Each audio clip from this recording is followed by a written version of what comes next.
Hey kids, it's time to get some SML podcast all up in that.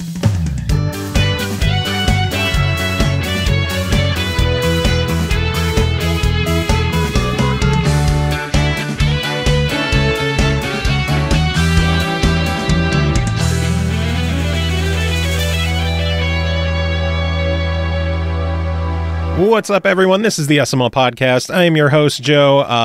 Got a fun show lined up today. Bunch of reviews to take care of, and then later in the show, we're going to be talking to musicians Rozen and Reven about their album NieR: Glory to Mandkind, just released through Materia Collective. Really, really cool stuff. But before then, like I said, we got reviews to take care of, and we are kicking things off with our good friend Cole Martin. Cole, how's the weather down there? The weather is very lovely. It's nice. It got hot today. Fuck being hot. How but hot? Otherwise, it's been kind of like maybe 90-ish, upper 80s, maybe Man, 90s. fuck that. It's the humidity that kills you. Because it's not a dry heat here in redneck land. It gets it gets horrible.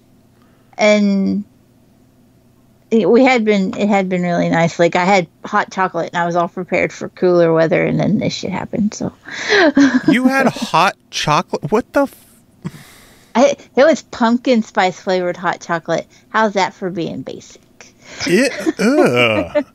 Chocolate and wonderful. pumpkin? What the? I'm one of those weird people too that, like, I don't just drink pumpkin when it's fall. I drink that shit sits in my cabinet year round. I always have pumpkin flavored hot chocolate because I love it. What in the hell is wrong with you? Pumpkin flavored everything. Like, the best part of fall is that everybody else gets on the pumpkin bandwagon for like 2 months when I can stock up for the whole rest of the year. Oh Lord! What I the know. hell? What the hell? On the bright side, we have some pumpkin spice reviews to take care of. Are you excited for those? If they are smothered in pumpkin spice, I will eat them motherfuckers up. Let's go. Well, I don't know if they're smothered in pumpkin. You're going to have to tell me, but we're kicking things off with a 2-pack of games from our good friends at Digerati Distribution who, fun fact, they're going to be on the show soon, and we're doing a giveaway through our Gleam channels, so check us on the Twitters at the SML Podcast for info on that. Got a hell of a prize pack lined up for that. And A giveaway and an interview. We're getting fancy around here. I know. I actually we're giving away 3 games to celebrate. 3 games to celebrate Digerati's 3rd appearance on the show. But only one person's going to win 3 games, right? No, 2 people are going to win 3 games, including both of the games we're about to talk about next, as well as their game Dream Break that just came out, like last week, the week before? Indeed. Last week, yeah. Yeah, so 2 people are going to get all 3 of the games, and that's not it. 3 more people are going to get 2 of them. You'd think we hit like a show milestone or something with this kind of a giveaway. I don't know. You remember our SML 200 giveaway, right? I do. I don't think anything's ever going to top that one. You're right. I don't know. Let's see what happens when we get to 400 or 500. True. It's an even crazier. Like, normally we do Xbox giveaways on Gleam because that's most popular. Every now and then we do PlayStation giveaway. With this one, you get to pick your platform. Wow. Yeah. After we draw the winners next week on the show, or not on the show, but next Tuesday night, our Gleam, we do those Tuesday nights. When we draw them, I'm going to email you, and you're going to tell us what platform you want, and then we're going to fetch your codes like the good little monkeys we are. That's fancy. I know, pumpkin spice monkeys. Anyway, I want to be a pumpkin spice monkey. You might be. But we're going to kick things off tonight with the game Ink, developed by Zack Games, published by Digerati Distribution. This one released September 19th on PS4. It'll be out September 22nd on Xbox One for $9.99, previously available on Steam. Ink is a fast-paced platformer about using colorful paint to uncover your surroundings, defeat all enemies in the room, and reach the goal. However, the terrain is invisible, so you need to discover the terrain by physically bumping into it, by performing a double jump, or by, well, dying. So, Cole, what did you think of Ink? I think we need to talk about you spilling all the notes from my reviews in your intro there. Give me a chance. Hey, I just go off the descriptions and... Well, it's pretty accurate for what Ink is, and there's not a whole lot more to it, and yet there's still a lot more to it, if that makes sense. There really is. It's very simple to pick up, and it's easy to play until it's really fucking hard. And it will get really hard. Well, give us the basics first. It's basically like you explained. You have a puzzle platformer. You take control of a little nameless pixel plain white cube, and his goal is to get to the exit on every level. But each level starts off completely dark. It's not quite black.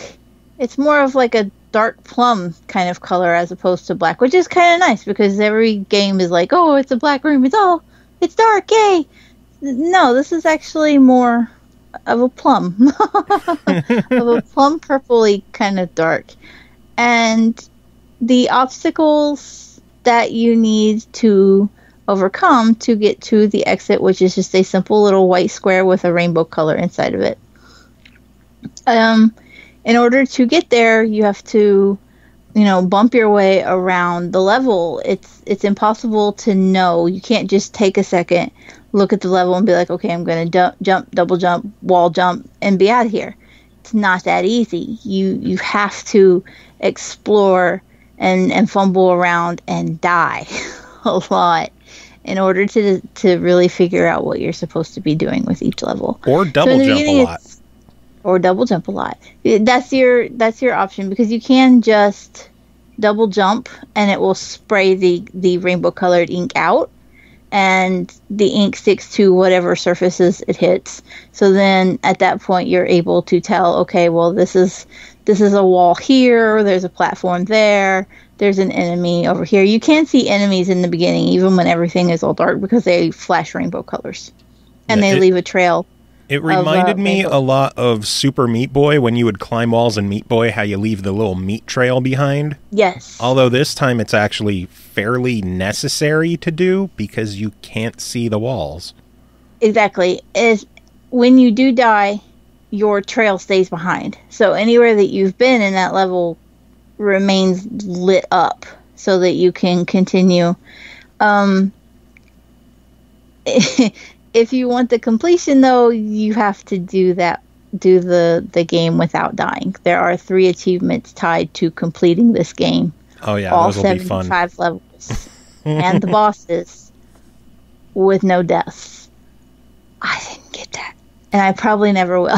To be fair, I think you only have to do like one world at a time. Yes, you can. You can die, like if you get through World 1 and you're at the first level of World 2 and you die, you can start World 2 all over again and be okay. So it's only 25 stages at a shot that you got to get through magically. Yeah, 25 in a row, no deaths, in the dark. Good luck. And then to add insult to injury, level 66, I think it is, has an achievement for not double jumping. So... Good God. I would recommend not going at those 2 achievements at the same time. Unless you really have some kind of like masochistic tendencies. You just know that someone out there is going to do an achievement guide that just takes screenshots of every level and people are just going to cheese it. Right. You're probably not wrong. They suck. Those people suck. And speaking of taking screenshots of the level all lit up and then teasing it, there are also 20 hidden coins. This is where you had a problem, because there is no indicator on the level select which levels have coins. So out of 75, there's 20, and they're fairly random. I didn't the few that I did find, I couldn't see any kind of indicators like there being a pattern where there's like one every 5 levels or anything like that. Yeah, I think I found coins on back-to-back levels the one time, and then nothing for a massive stretch. I think that is literally my only gripe with this game, is that on the level select screen, if you have a coin in a level, there's a coin icon above that level. If you haven't found it, there's no icon at all, so you don't know where they are. I can understand that. You can spend a lot of time flipping through the level. Yeah, I can understand that's to encourage you to like try and explore. I just wish there was a little more guidance on where they might be. Because they're especially like if it wasn't for the fact that it's so random, it wouldn't be such a big deal. But yeah, it's hard enough to find them in a level because they're just like everything else in the level. They don't show up until you get a little bit of ink splashed on them. Yep. And a lot of them are out of the way. So if you don't double jump in the right spot and have a splotch of ink just nick the coin, you won't know it's there. Exactly. So we mentioned that there were 75 levels, and we also said there's 3 worlds. At the end of each world is a boss battle. They're not overly difficult. I think I had easier times out of the boss battles than I did some of the levels leading up to each boss battle. Like, I could retry, like, you know, level 24 75 times before I get it, and then go into the boss battle and knock it out after 2 or 3 attempts after I caught on to the trick. So they're not really difficult bosses, which is for the better, because I can't imagine trying to do the no death run and then getting to the boss and just getting waxed and having to start all over. Oh, that would suck. For that world again, just because you got host on the boss, which I'm sure will happen to people even as it is, because it's really easy to get comfortable with your progress in a level and be like, okay, well, I know where this is at and I know where that's at, and so you start getting a little, careless about it, and you'll die more frequently. Nah, I want to see this game show up at like an AGDQ or something. Yeah. I think that would be awesome to watch, like a deathless run, because I know people out there are going to learn this game, and I'm excited to see that. Right. And there's not anything tied to completing the levels time-wise. You can take your time. You can go as slowly or as quickly at this as you want. But there is the option to replay with time trials. Mm-hmm. So you can time yourself if you really want to push to do it more quickly. There's no achievement progress for that. Which is nice. The achievements in the game are tough but fair.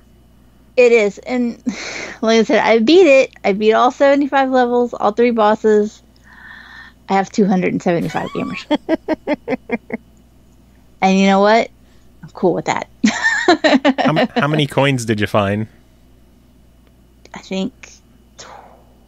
no, I didn't unlock the one for 10, so I think I'm at 8 or so. Yeah, oh, maybe. Well, so, I guess the big question then, $10, what's your verdict? Buy it. It's a lot of fun. It was way more fun than I was expecting. Like, sometimes you see games like this and you're like, it's so simple, I'm going to get bored with it really quickly. There's a lot of level variety. There's a lot of levels, and you're really going to have fun exploring them. And I think it's a really cool, unique concept that takes this fast-paced speedrunning style platformer and puts a unique twist on it with not being able to see anything. It forces you to slow down and think about your moves. And learn the stages. Mm-hmm. Like, really learn the stage. Like, I wouldn't be shocked to see people do blindfold runs of this sometime. Because you're just going to commit the levels to muscle memory. It's basically what it falls back on. I agree, though. $10 is a fantastic price for this game, and it is absolutely worth picking up. Yep. So, next game to talk about is called the Coma Recut, developed by Devespresso Games, published again by Digerati Distribution. This one will release September 22nd on Xbox One, PS4, and Steam for $14.99. You are Young-ho, a Korean high school student trapped and relentlessly pursued by a psychotic killer in the hellish corridors of Sewa High. Run, hide, explore, and survive while piecing together the mystery, the Coma, in this remastered version of the Korean cult classic. Cole, what is the Coma? Or the Coma? Recut. Oh, Lord. Coma. I'm not doing this review anymore. Bye. No. Didn't realize I was reviewing with Carnage again. So I want to point out, I'm going to be really careful here because I don't want to give any kind of spoilers away. The Coma is a survival horror game based on, it's actually a little rooted in reality in that it takes place in a Korean high school, and it's finals time. Now, in the U.S., finals time is like, everybody's got cram, and that's it. And if you fail, well, that sucks, but go on. In Korea, in the Koreas, finals are taken extremely seriously, and there's a lot of pressure put on these students to excel at these tests, to the point that it can and does drive some to suicide. So, for the sake of a warning for this, this game, it does touch on that topic, and it does draw inspiration from that. That's not a spoiler, for the record, but it does involve that, and for people that are sensitive to that, they need to be aware of it. But you do play as a Korean student. Whew, words are hard. I want to pronounce his name Young-go.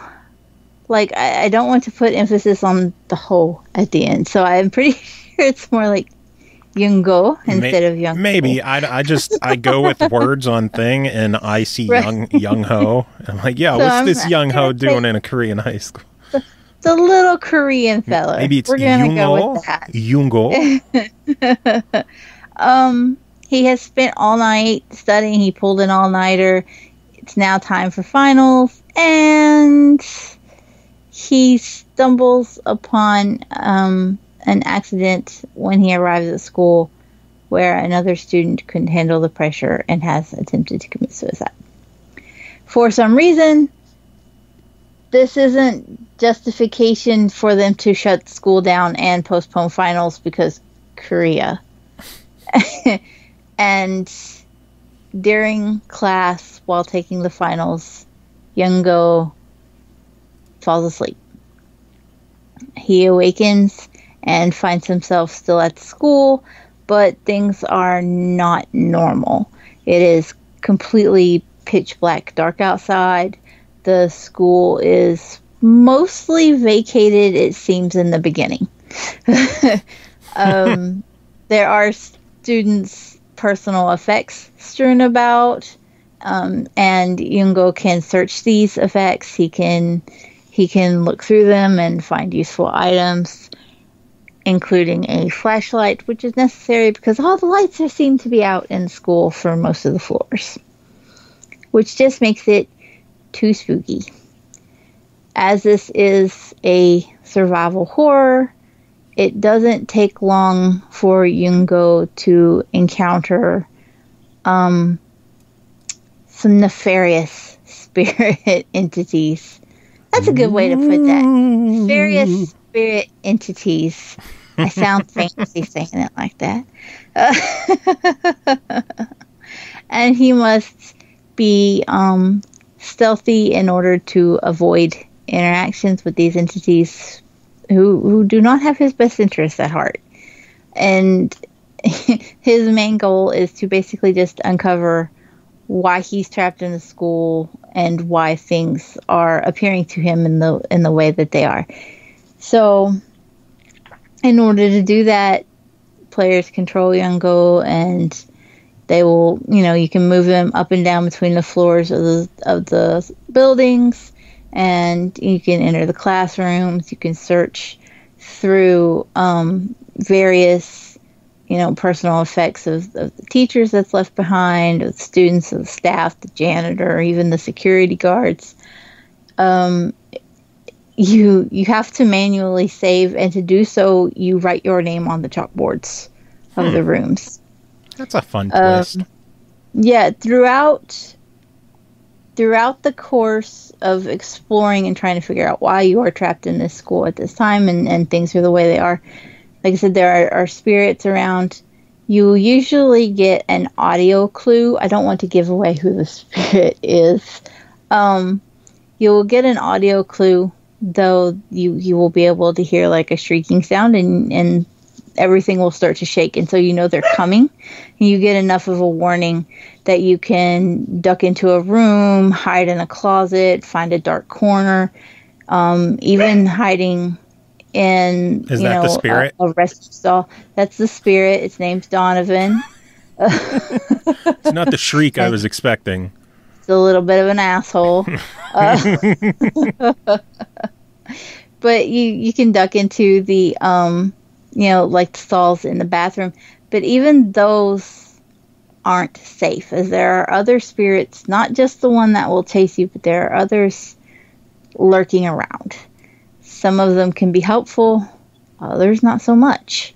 So it's up to you to take the risk or not and figure out if you're in harm's way when you encounter one of these spirits. Or if you're all alone, or if there are other helpful people actually roaming the halls. Oh, man. So I noticed, I'm looking at the screenshots. I haven't had any time with this one myself yet. I plan on getting to it. Visuals in this. I love the hand-drawn visuals.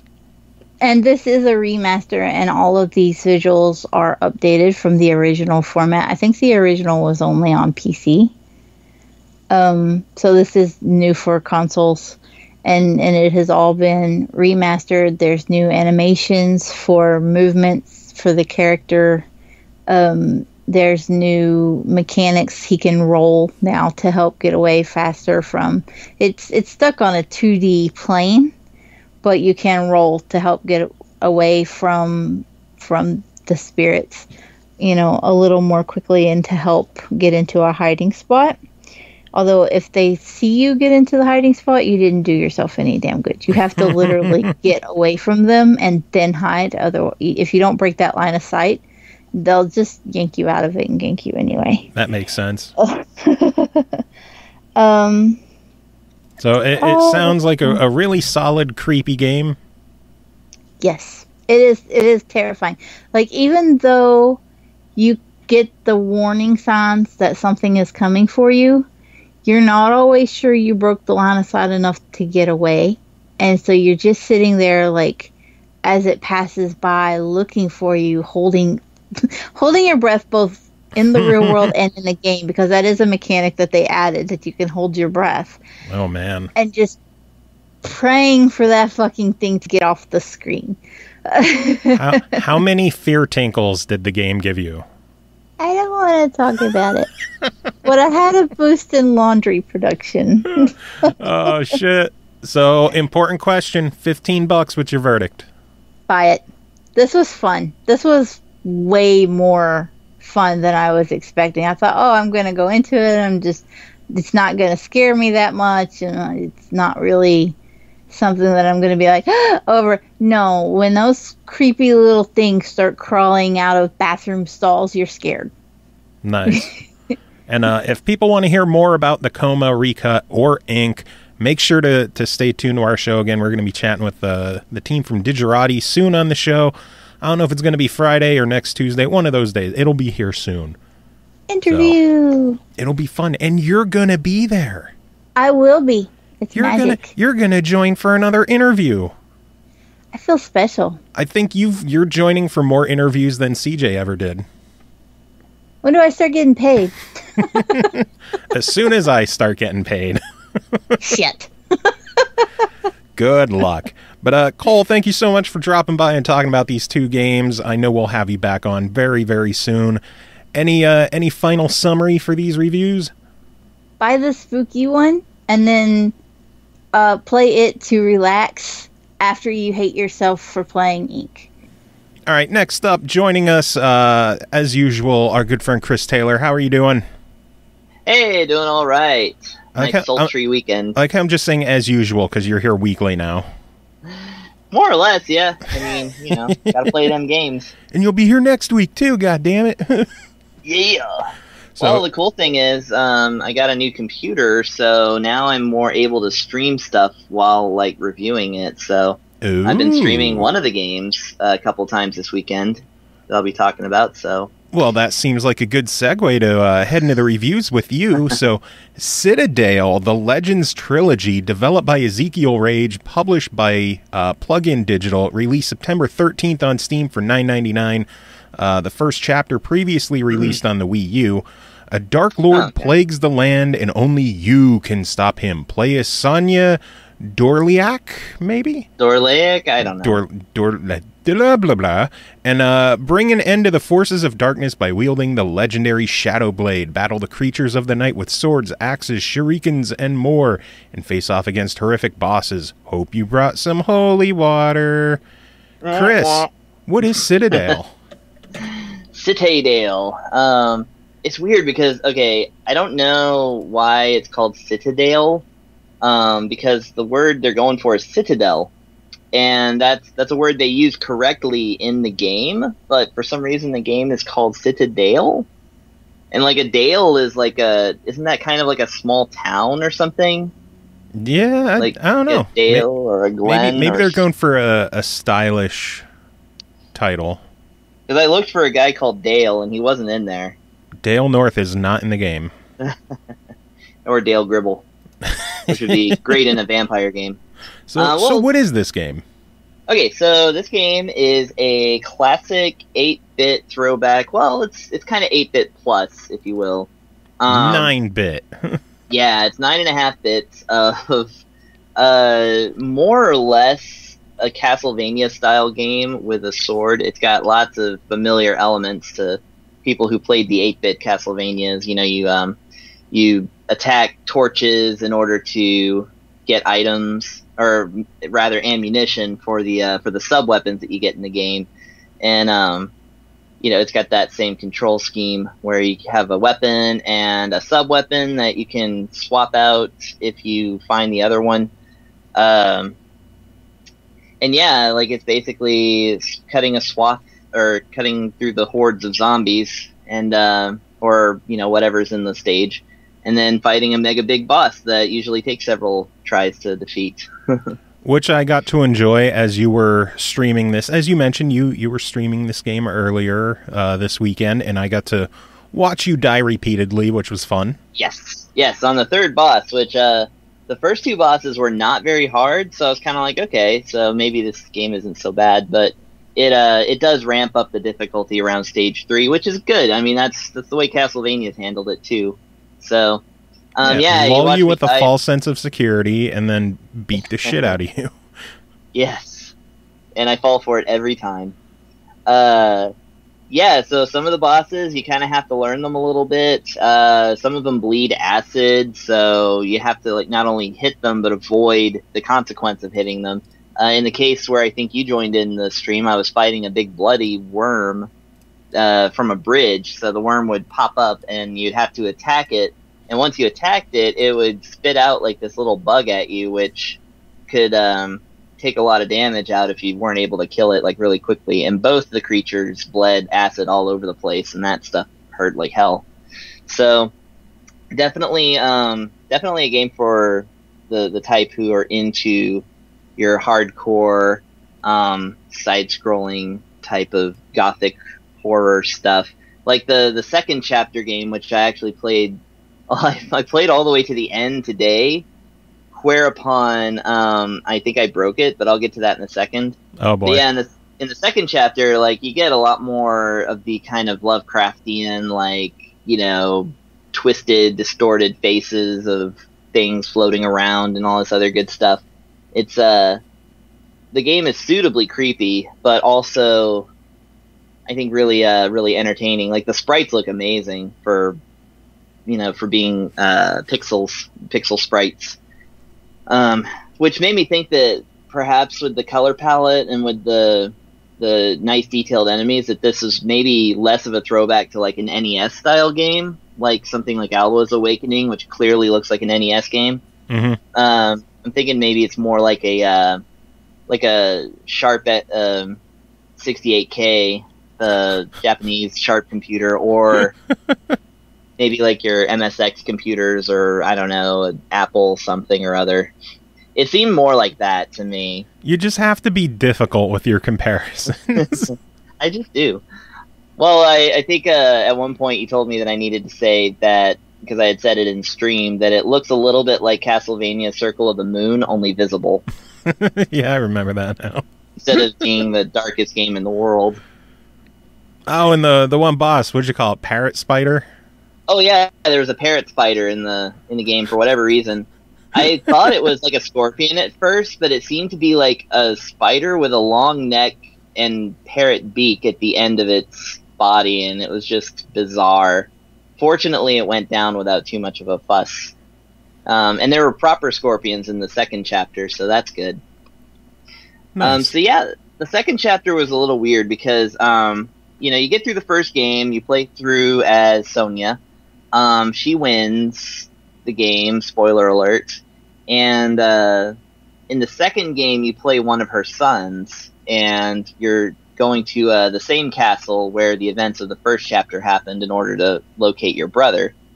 And so the end of that last stage, at least I believe it's the last stage. The brother gets possessed and starts attacking you, which is normal for a video game. Mm-hmm. And I did that, and then I died. And then whenever you die at the boss, the game will actually provide you with a warp point where you can warp to the boss again. But you don't get... Yeah, it's really handy, but it doesn't give you any of the power-ups along the way. So sometimes you want to go through the level the long way again, which I did, because I was like, well, I could use all that ammo. And the level itself wasn't all that hard, so I went through the whole level again. And this time I thought to collect this item that I don't want to go into because of spoilers, but it was in the end of the previous level, which you can access in the next level. So I went back and got that item, and then ran all the way through the level again and found my brother. And at this point, he just stood there. And I couldn't attack him, couldn't talk to him, nothing happened. And the thing about this game is that the enemies don't respawn. So at a certain point, you're kind of dropped into that last area, and you have to fight through it and then get to the boss. But since I had been dropped into it, I couldn't escape it, and there was nothing in the level anymore that could kill me. And so since this game doesn't have any kind of quick save features or passwords or saving anything, I had to actually end the whole game right there because I couldn't figure out. Yeah. I couldn't figure... It seemed like it was a bug. I wasn't sure. But, yeah, I got all the way to the end again and had to just shut it down. Oh, man. Yeah. I tried all the buttons, but as far as I could tell, there were only 2, so... So that means you were unable to attempt Chapter 3? Yeah, I think Chapter 3 is maybe unlocked after you get through the first 2 chapters, because you can choose from the first 2 from the menu screen, but there's no third chapter there, so I imagine it's probably, like, something that you have to beat the first chapter and then the second chapter in order to unlock. So that's as far as I got, which is honestly further than most games I tend to review. I got all the way through one of the plots and then mostly all the way through the other one. Well, hopefully they hear this and investigate that bug, because that sounds kind of rough. I'd like to know, and again, I don't want to go into spoilers for the listeners, so if they're interested in hearing more about it, then I'll definitely talk to them, but it definitely wrecked that second chapter thing to me, and I'm not even sure what to do now for next time I go into it, Yeah. Well, don't die next time. How about that? Beat it your first time through. Right. I'll do it. So for $10, what's your thoughts on this one? For $10, grab it. I mean, it's three games. I don't know about the third game, but the first 2 games are about the original Castlevania's worth of length. They're a little more forgiving.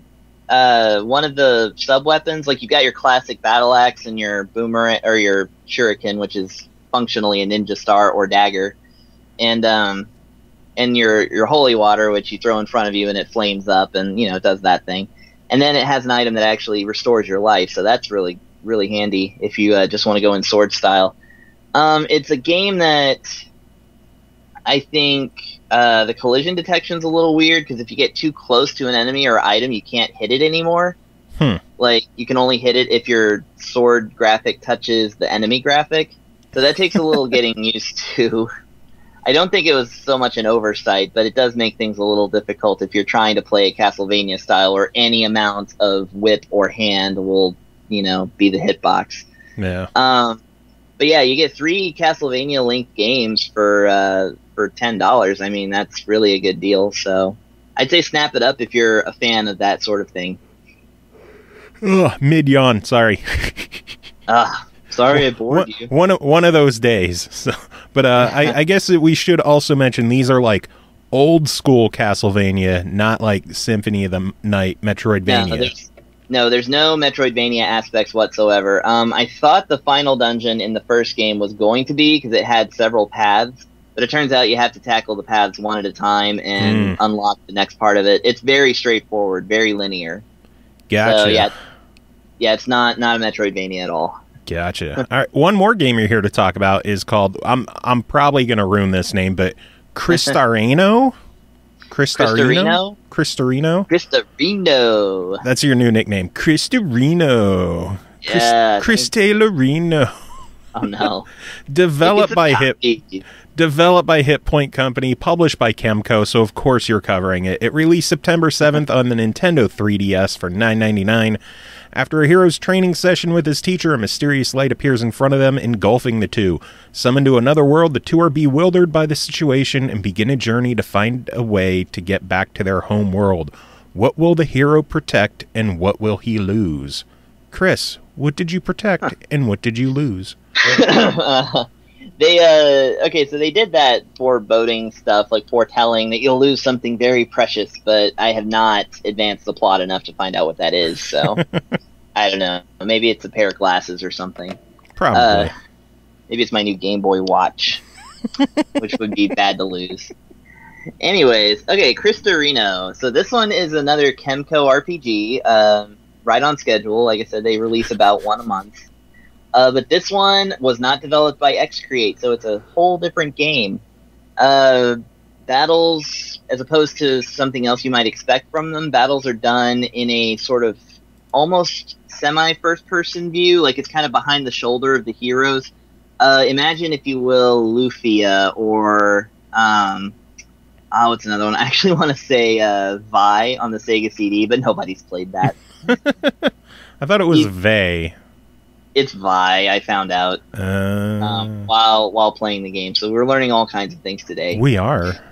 Yeah. So the interesting thing. So you said the hero and he. The interesting thing I noticed when I started this game is that it gives you a choice for your hero whether you want to be male or female. So it's not. And I chose female because I wanted to see. Well, one, I like female protagonists. That's just something I enjoy playing as. The other is that I wanted to see how the game would treat it if it did anything different if you had a male hero or a female hero. And I figure, well, default is it was probably default written for male, so I'm going to see if anything changes on female. And so far, a few hours into the game, I've been called he once. The game is actually very weird about like always using your name rather than a pronoun. Gotcha. And if anybody cares to know, because you have to name your hero, you can't choose a default name. I named my character Trisha after Trisha Ceratops from Elmanage. I like to take some of my goofy names and use them in other games. And it's interesting because, okay, so I'm playing as Trisha, and the first character I get in my party is a princess named Stacia. So it's Tricia and Stacia or something. I could not plan that better. So yeah, so the story is pretty cool. Like it basically is that you're training to be the legendary hero because you have a certain power called Brave Soul, which actually it's this element of the plot is a lot like something that occurs in Antiquia Lost, which is the last KEMCO game I reviewed. In that your character has a mysterious power that awakens powers in other people, and that's why some of them join your party. because they're like, "Ooh, I feel more powerful around you, so I think I'll follow you around." And this game is really cavalier about throwing people into your party and then just taking them out. I think I finally solidified my 4 characters, and I'm very pleased, speaking of Lufia, that their hair color is that classic JRPG combination of red, bright green, bright blue, and blonde. Because those correspond with Super Nintendo controllers, and since I've got a 3DS, it actually has the buttons that are, that color. Oh, nice. So, you mentioned all the characters you pick up. One of the paragraphs on the 3DS, the Nintendo page for it, says, as you travel, you will come across more than 20 characters scattered around the world. You can even befriend characters who are not relevant to the story. Yes, it's true. Like I said, the game just kind of throws people into your party, and I think you can take them back out of your party if somebody else wants to join, and then kind of put them back in later if you wish. It does have this sort of person that's like, do you want to take someone out of your party or put someone in? And I think the characters, the way you can know if it's an actual relevant character is if you can equip them with items, because some characters are just there for a little bit of storyline. Like, I literally had 2 characters for one very brief dungeon, and then they left again. So, like I said, I've got 4 characters that seem to be solid. They all have stories. They all have equipable items. And this is a really cool thing, I think, is that the game has a job system, which you hardly see outside of strategy RPGs nowadays. So I'm able to train up my characters in, like, some different jobs. And that, to a completionist like me, tends to make a game very addictive. That's really cool. Yeah. And, so, like, the graphics are good. It's got a little bit of that, definitely seems like a port of a mobile game, sort of jerkiness to the graphics. So, like, although the sprites are really well animated, sometimes the scrolling is not the smoothest when you're walking around outside and such. But I mean, really, hardly any of the KEMCO games, unless they were developed for 3DS, seem to have that. Like I said, Dragon Sinker is a little bit of an exception to that, as well as, what's that other one? Not Unlucky Mage. As Divine Cross. That one had pretty smooth scrolling as well. However, big shout-outs to this game for the soundtrack. The soundtrack is amazing. It's got, like, that awesome, like, classic Super Nintendo thumpy bass, like you would expect from maybe a Lufia game or something like that. It's got metal guitars. It's got acoustic guitars, which is really interesting in these, sort of MIDI-driven games to hear, like, an actual strumming guitar. Huh. Battle themes are addictive. Like, you just want to sit there and listen to, like, each new song that comes up. So this is a really, really good game in terms of soundtrack. And I think the last time I complimented a game that hard on the soundtrack was Dragon Sinker, which, of course, that's got a veteran of the, JRPG stuff in that one. I don't know who did the music in this one, but major props to them. Nice. So, and just to verify, you can get the game on iPhone. I looked it up. It's actually on sale right now for $4 on iPhone. So, dang, that's really good. Yeah.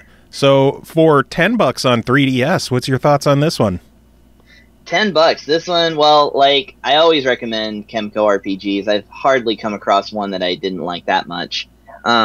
This one is a really great sort of break if you're used to playing all the X-Create games, because there's so much different about it, and it's all good stuff. So I really like that about it. This one seems to be for fans of, I think, more fringe RPGs like Lufia. It definitely has flavors of Lufia in it. And I want to say Lunar as well, only because your protagonist is more or less silent, and like I said, their gender doesn't even matter. No. But you do have your teacher, which is actually like this kind of bad-tempered, floaty, dragon-y looking thing, like a fluffy dragon, which really reminded me of Null from Lunar. Only instead of being a smartass, he or she is more of a stubborn curmudgeon.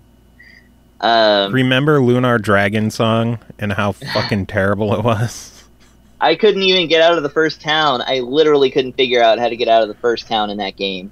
Battles, you get to choose either between XP or items. What the hell? Yeah, let's never speak of that again. Oh, man. So it sounds like Crystareino is a pretty solid game for retro RPG fans, as per usual with KEMCO releases.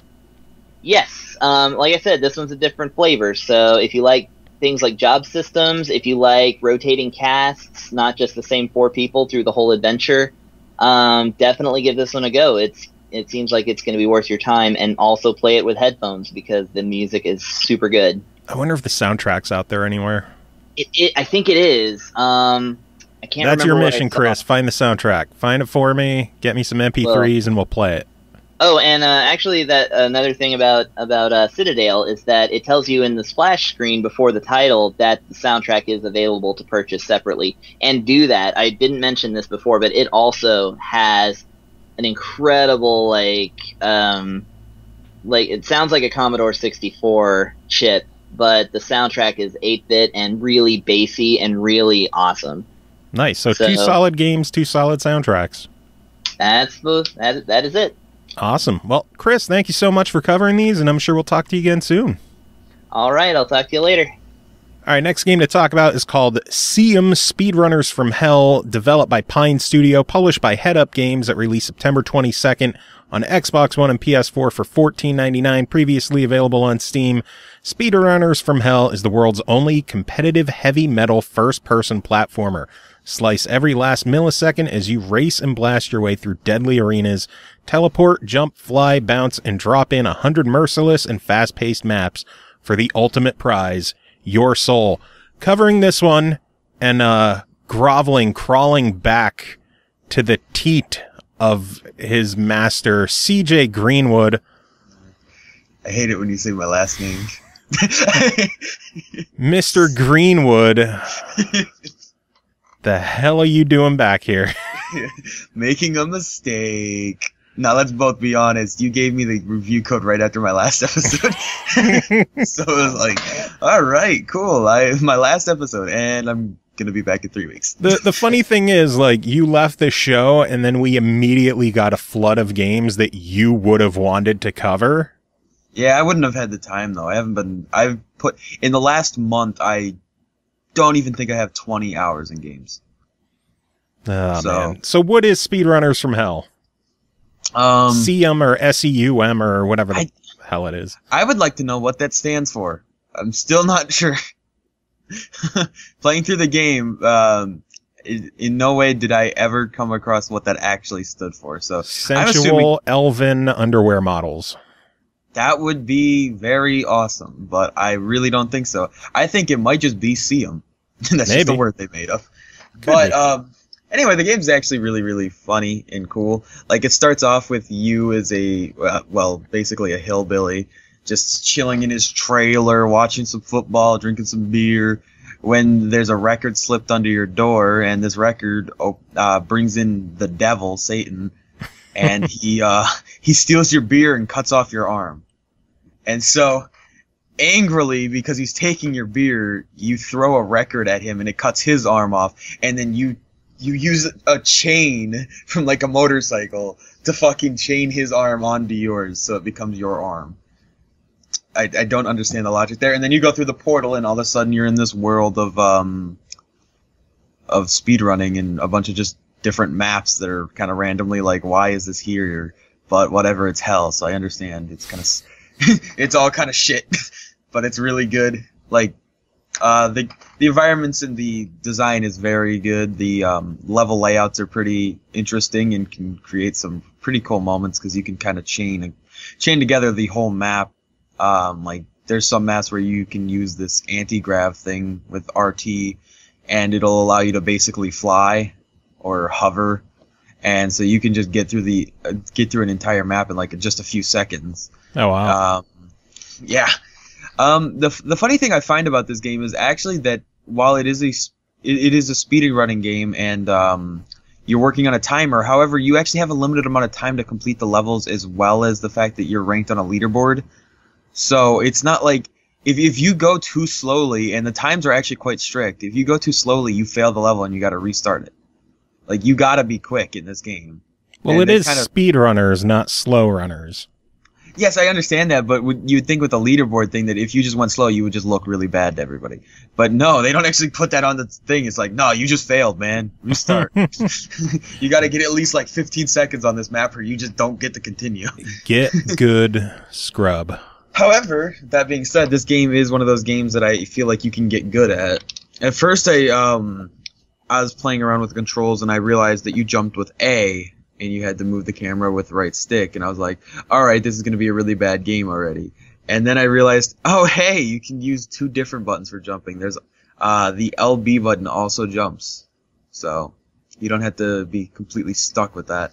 And then RB will shoot a fireball, which can destroy parts of the environment. If the environment has like that texture that shows it's allowed to be destroyed.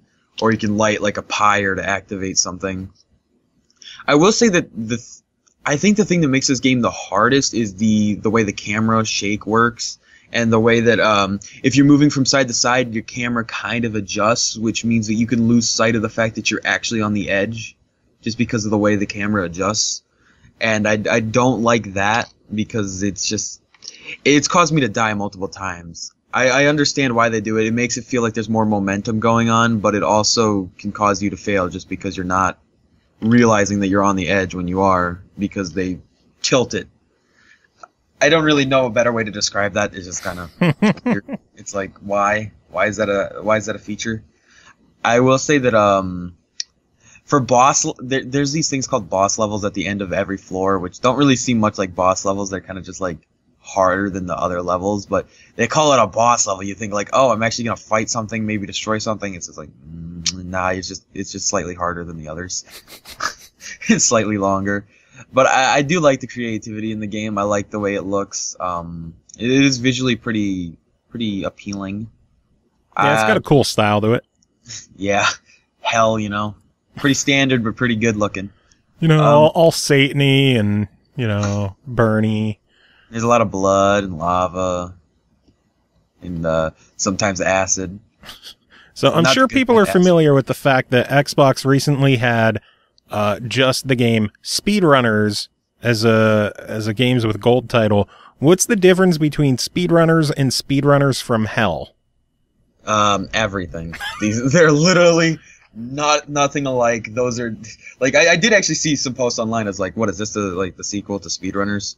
No. They're not anything. These are not related at all. No relation whatsoever. I don't even think the development teams know each other. I'm pretty sure they both just ignored what was going on the other side.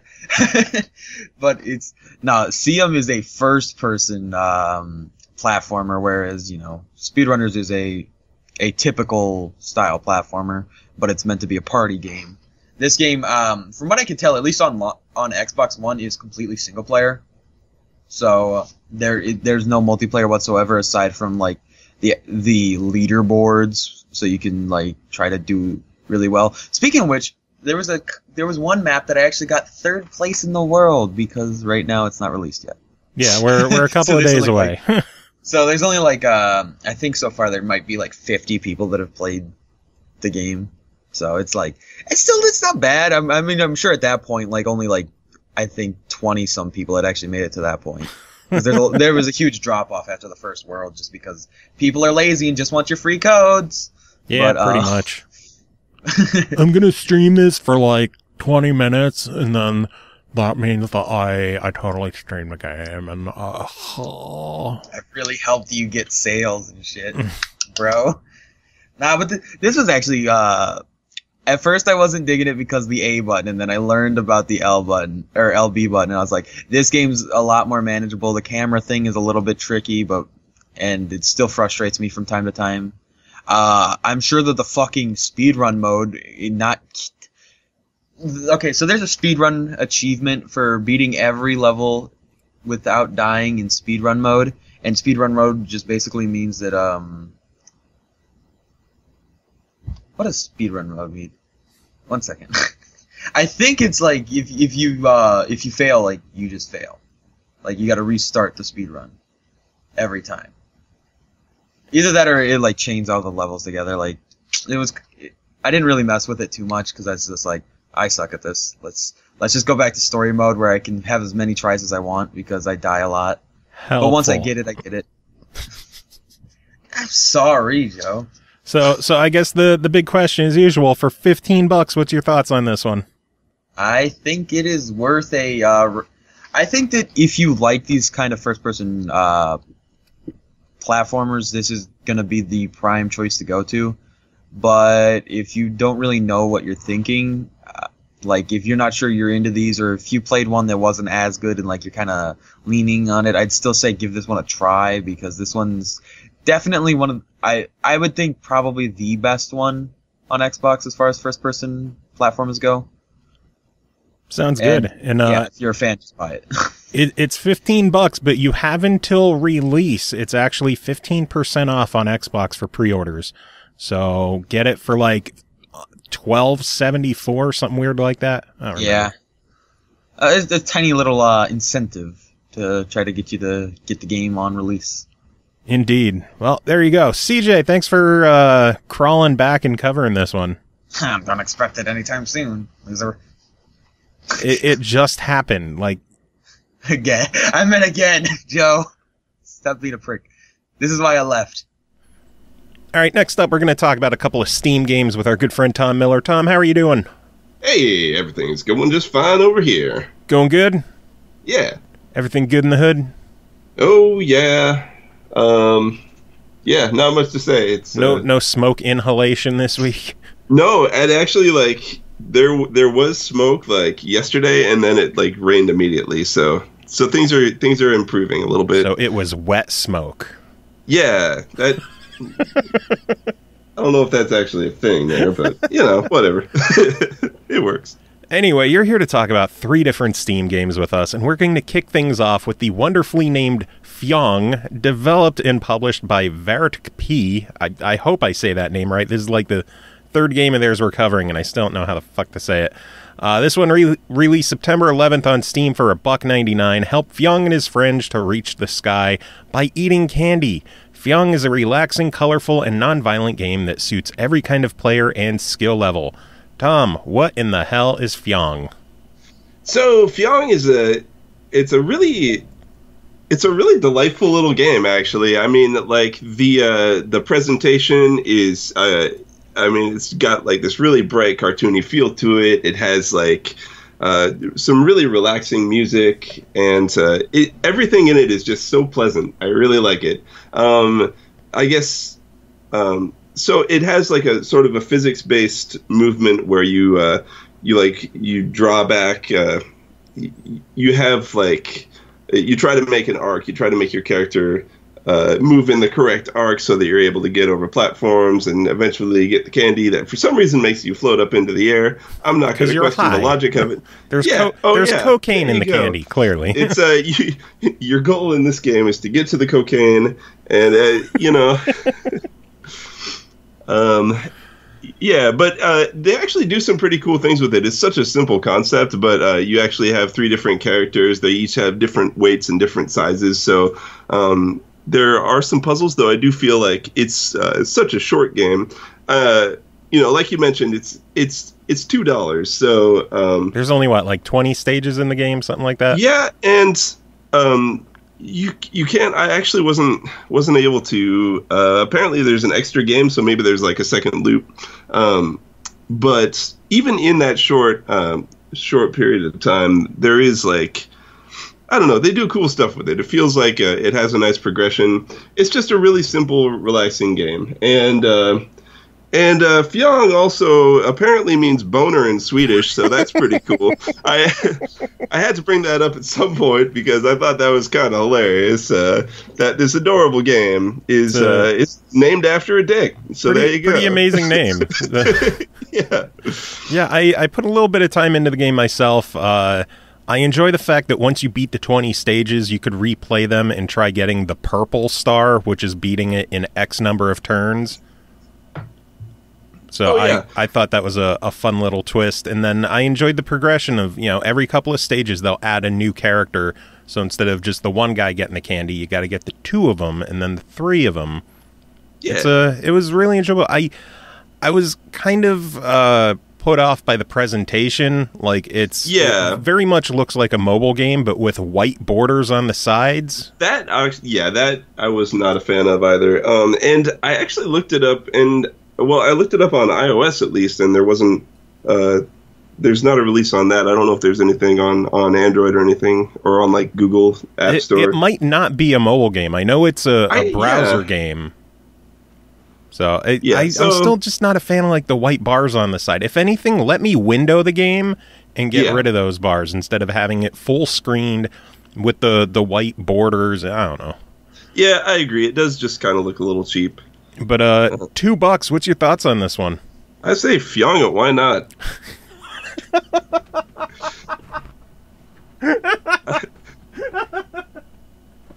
You planned that, didn't you? I may have been waiting for like the last week to say that.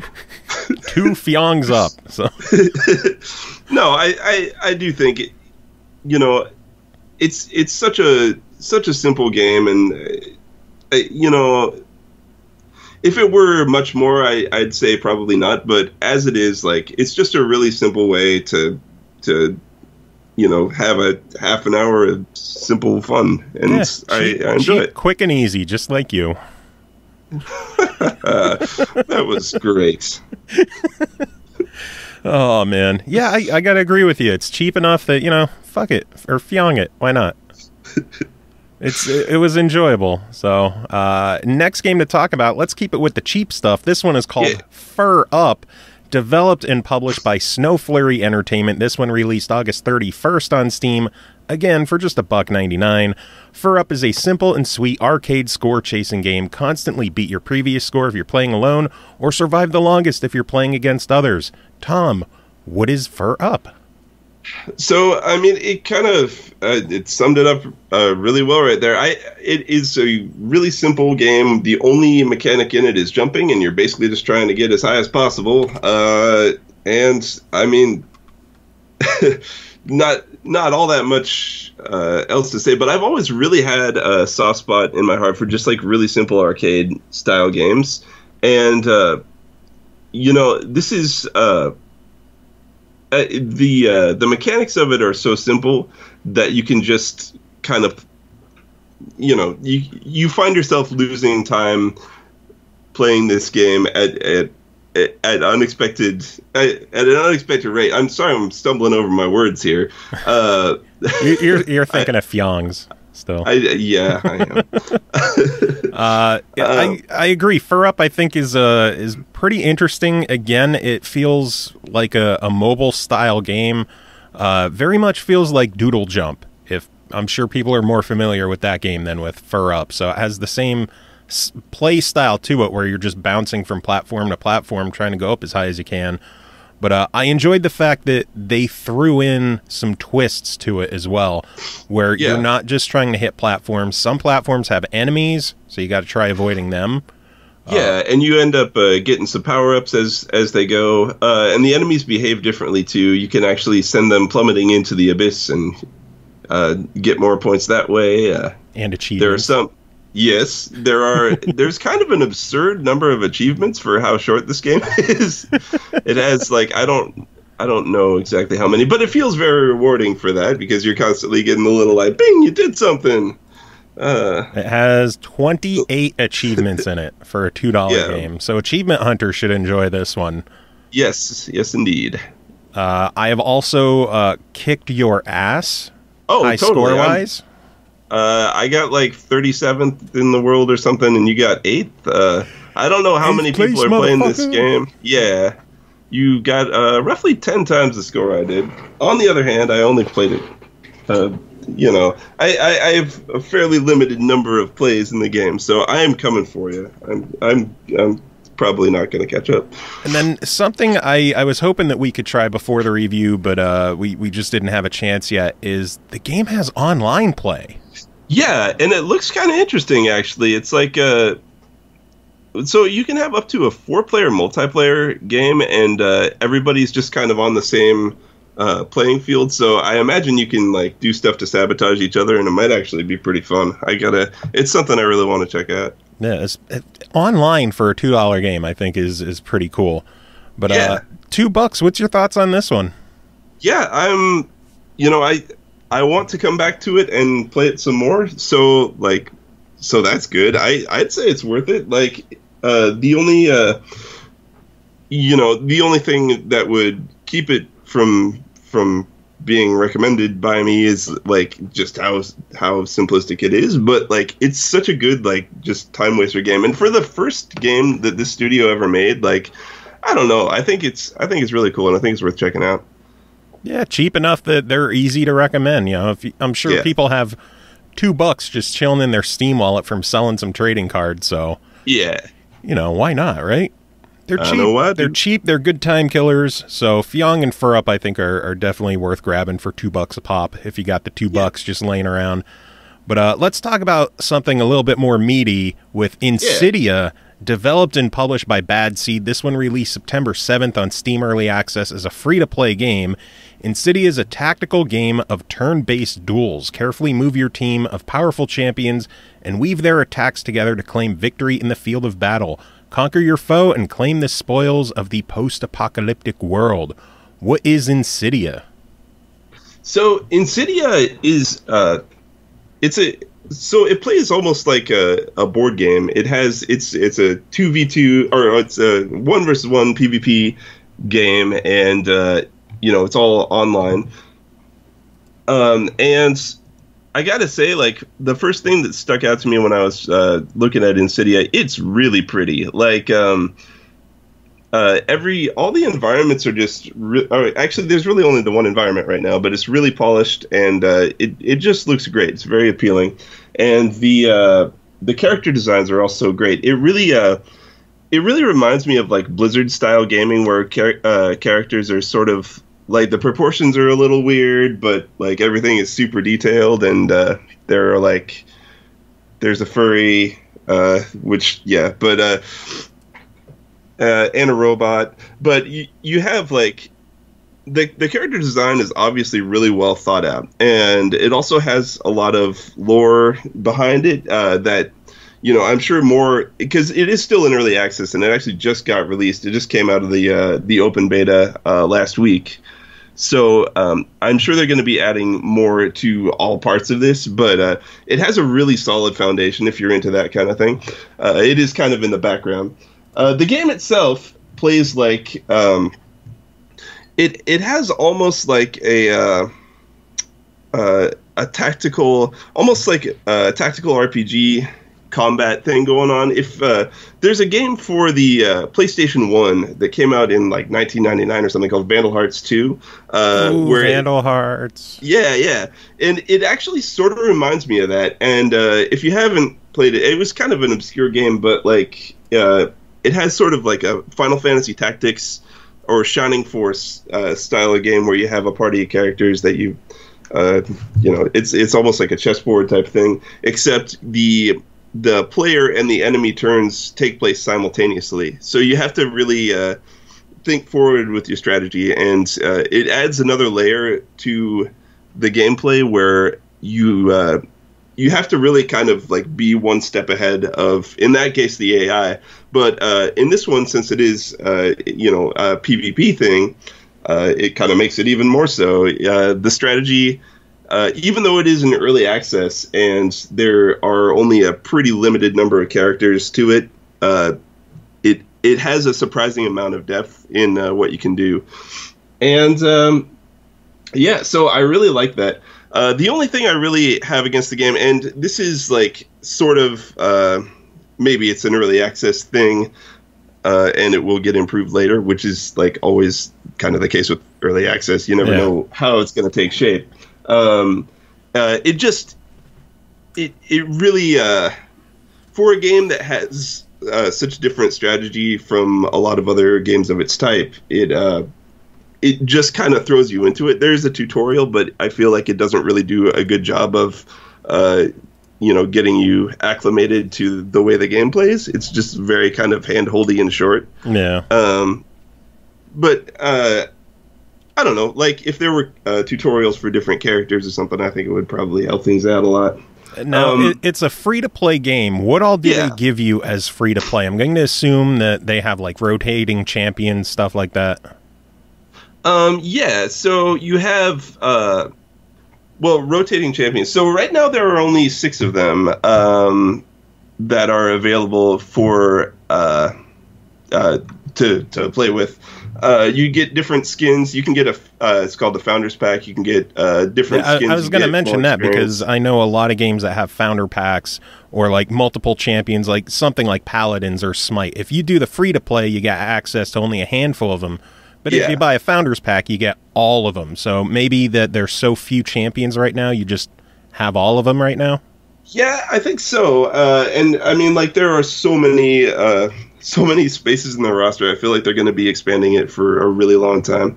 And I'm really excited to see where it goes. Like, it's not usually really my style of game, but at the same time, like, the potential for, like, further expansion is, I mean, it has the potential to be really cool. Right now, the lobby, when I played it, was a little dead. It might have just been the time of day or something, but I really hope it does gain popularity, because there's obviously a ton of love being put into this.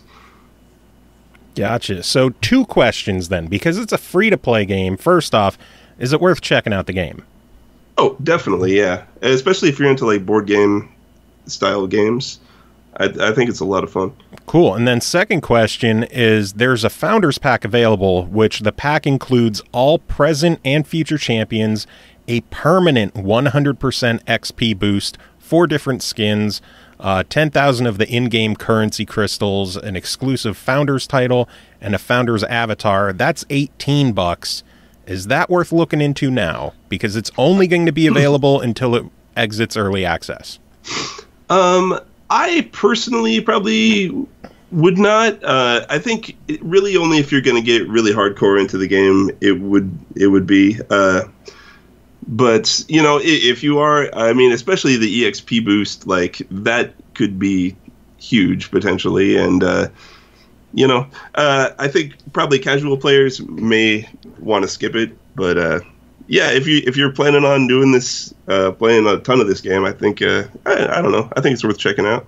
Cool. So it can't hurt to get it as a free-to-play and at least test out the game. And if you really enjoy it and want to support the devs, fucking go for it, right? Yeah, absolutely. Sounds good. Well, Tom, thank you so much for coming on and covering these games. It's always like a speed record when you come on where we just blast through reviews. I love it. We have so many people come on and it's like 25-minute reviews and you're on and we just busted out 3 of them in like 15 minutes. So yeah, thank you so much. Oh, yeah. Do you have any final words to sum up the reviews? Oh, you know, just enjoy life. God damn it. All right. Yeah, no, it's a beautiful... what am I talking about? No, I don't.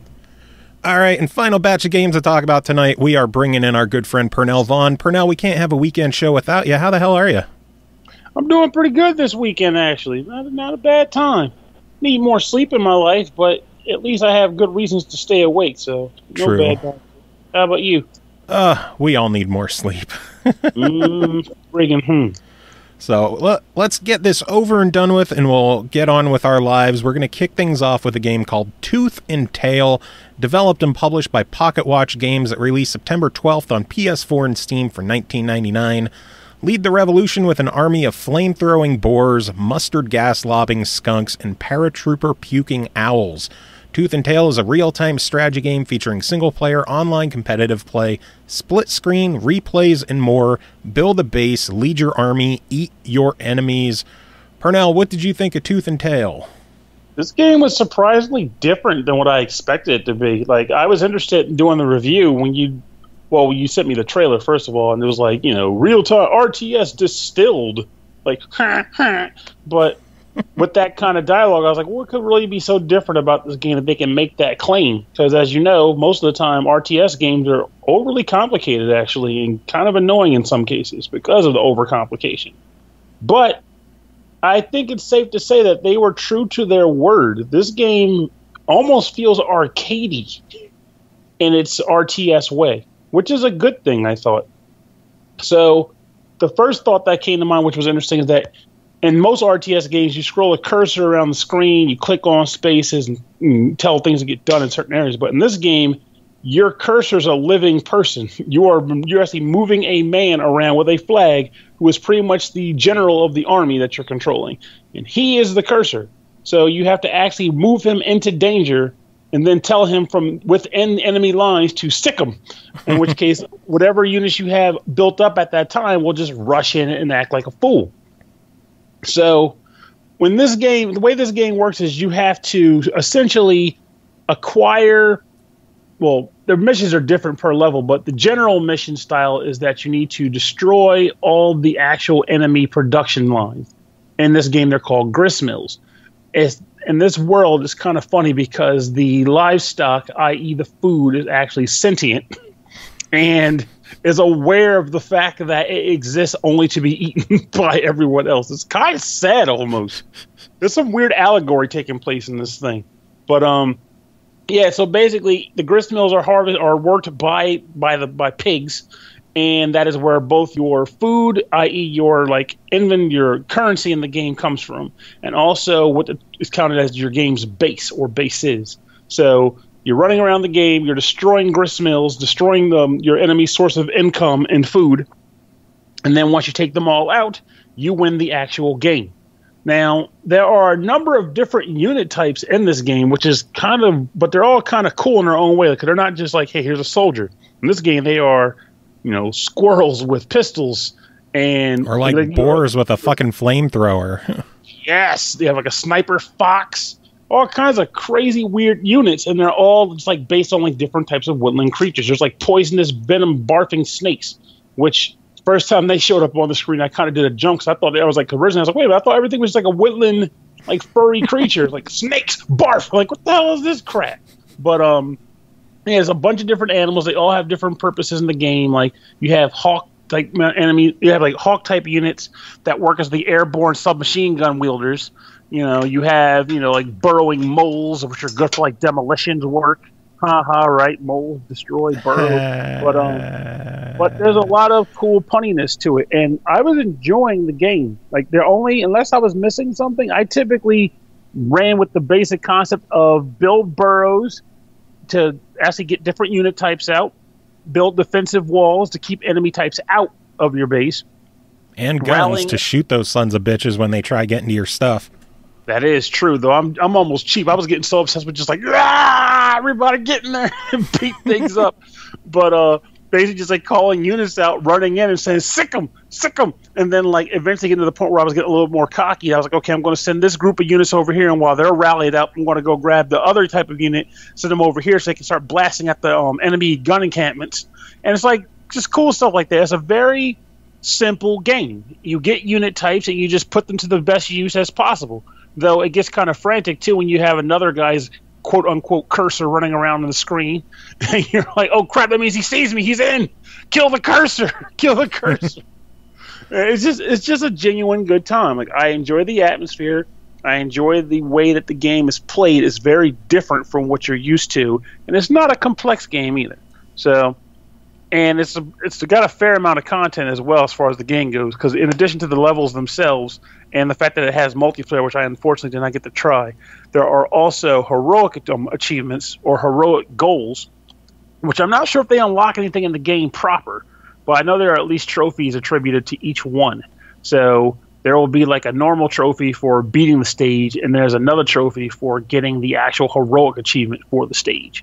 So you can essentially go back, and it's actually kind of cool because the majority of the trophies in the game are based around that. So they're basically saying, play the freaking game and get credit for the fact that you actually accomplished everything the game has to offer. I don't think there were trophies for just beating it. I think it was just for accomplishing the heroic goals in the stages.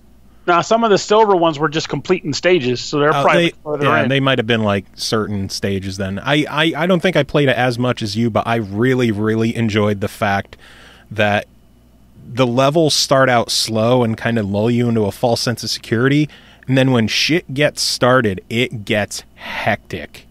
Yeah, that's what I think is amazing about it. That's why it says it's almost like arcadey in a sense, because they design a set when you build your I just call them burrows. I might have the terminology wrong, but burrows are basically what spawn your units.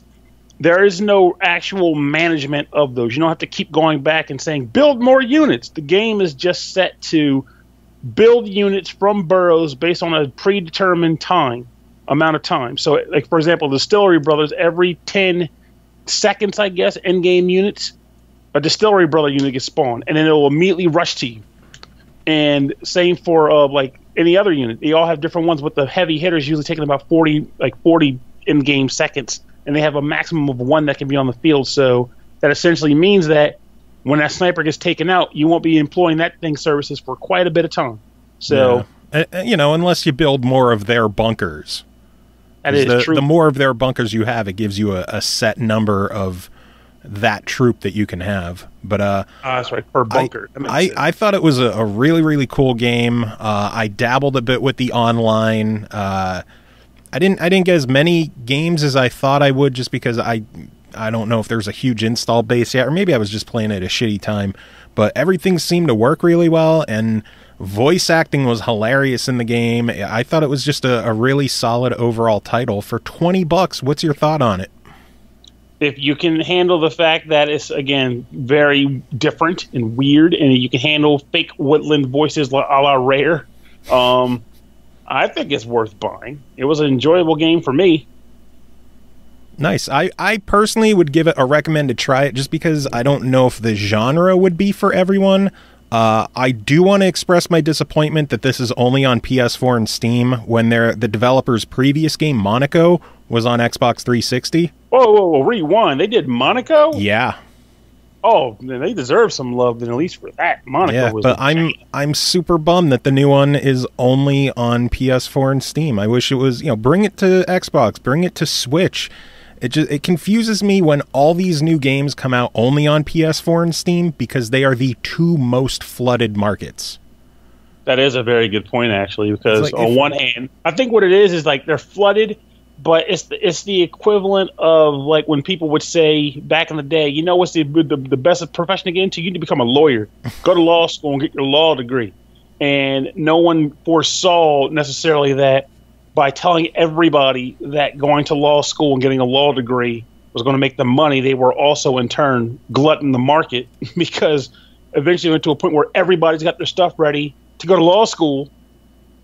And now there's too much. There's not enough work for all the people who rushed out because they were told that was where the money was. Yeah.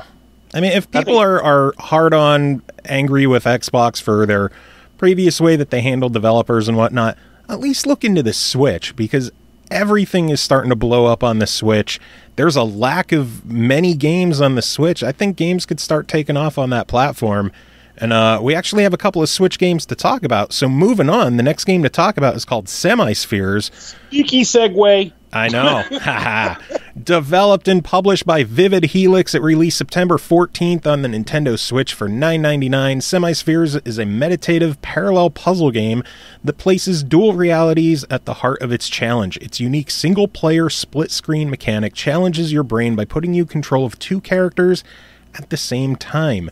Using portals and other abilities to avoid sentries, devise and execute your plan, reuniting the parallel worlds of Semi-Spheres. Pernell, what did you think of Semi-Spheres?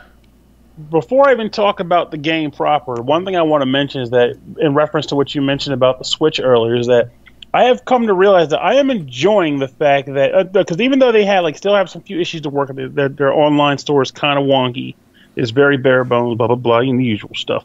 I have to say I am enjoying that, for whatever reason, a lot of puzzle games are hitting the Switch. I mean, I know this is a multi-platform game. At least I believe it's multi-platform. Mm-hmm. But I am enjoying that typically I'm seeing a lot of puzzle games hit the Switch, and my actual system is kind of is getting filled up with them now. So a genre that has been missing for a while, or at least been in very big decline. So kudos to that. As for this game, though, this is a good game, too. There was another game I had played like this whose name truly eludes me.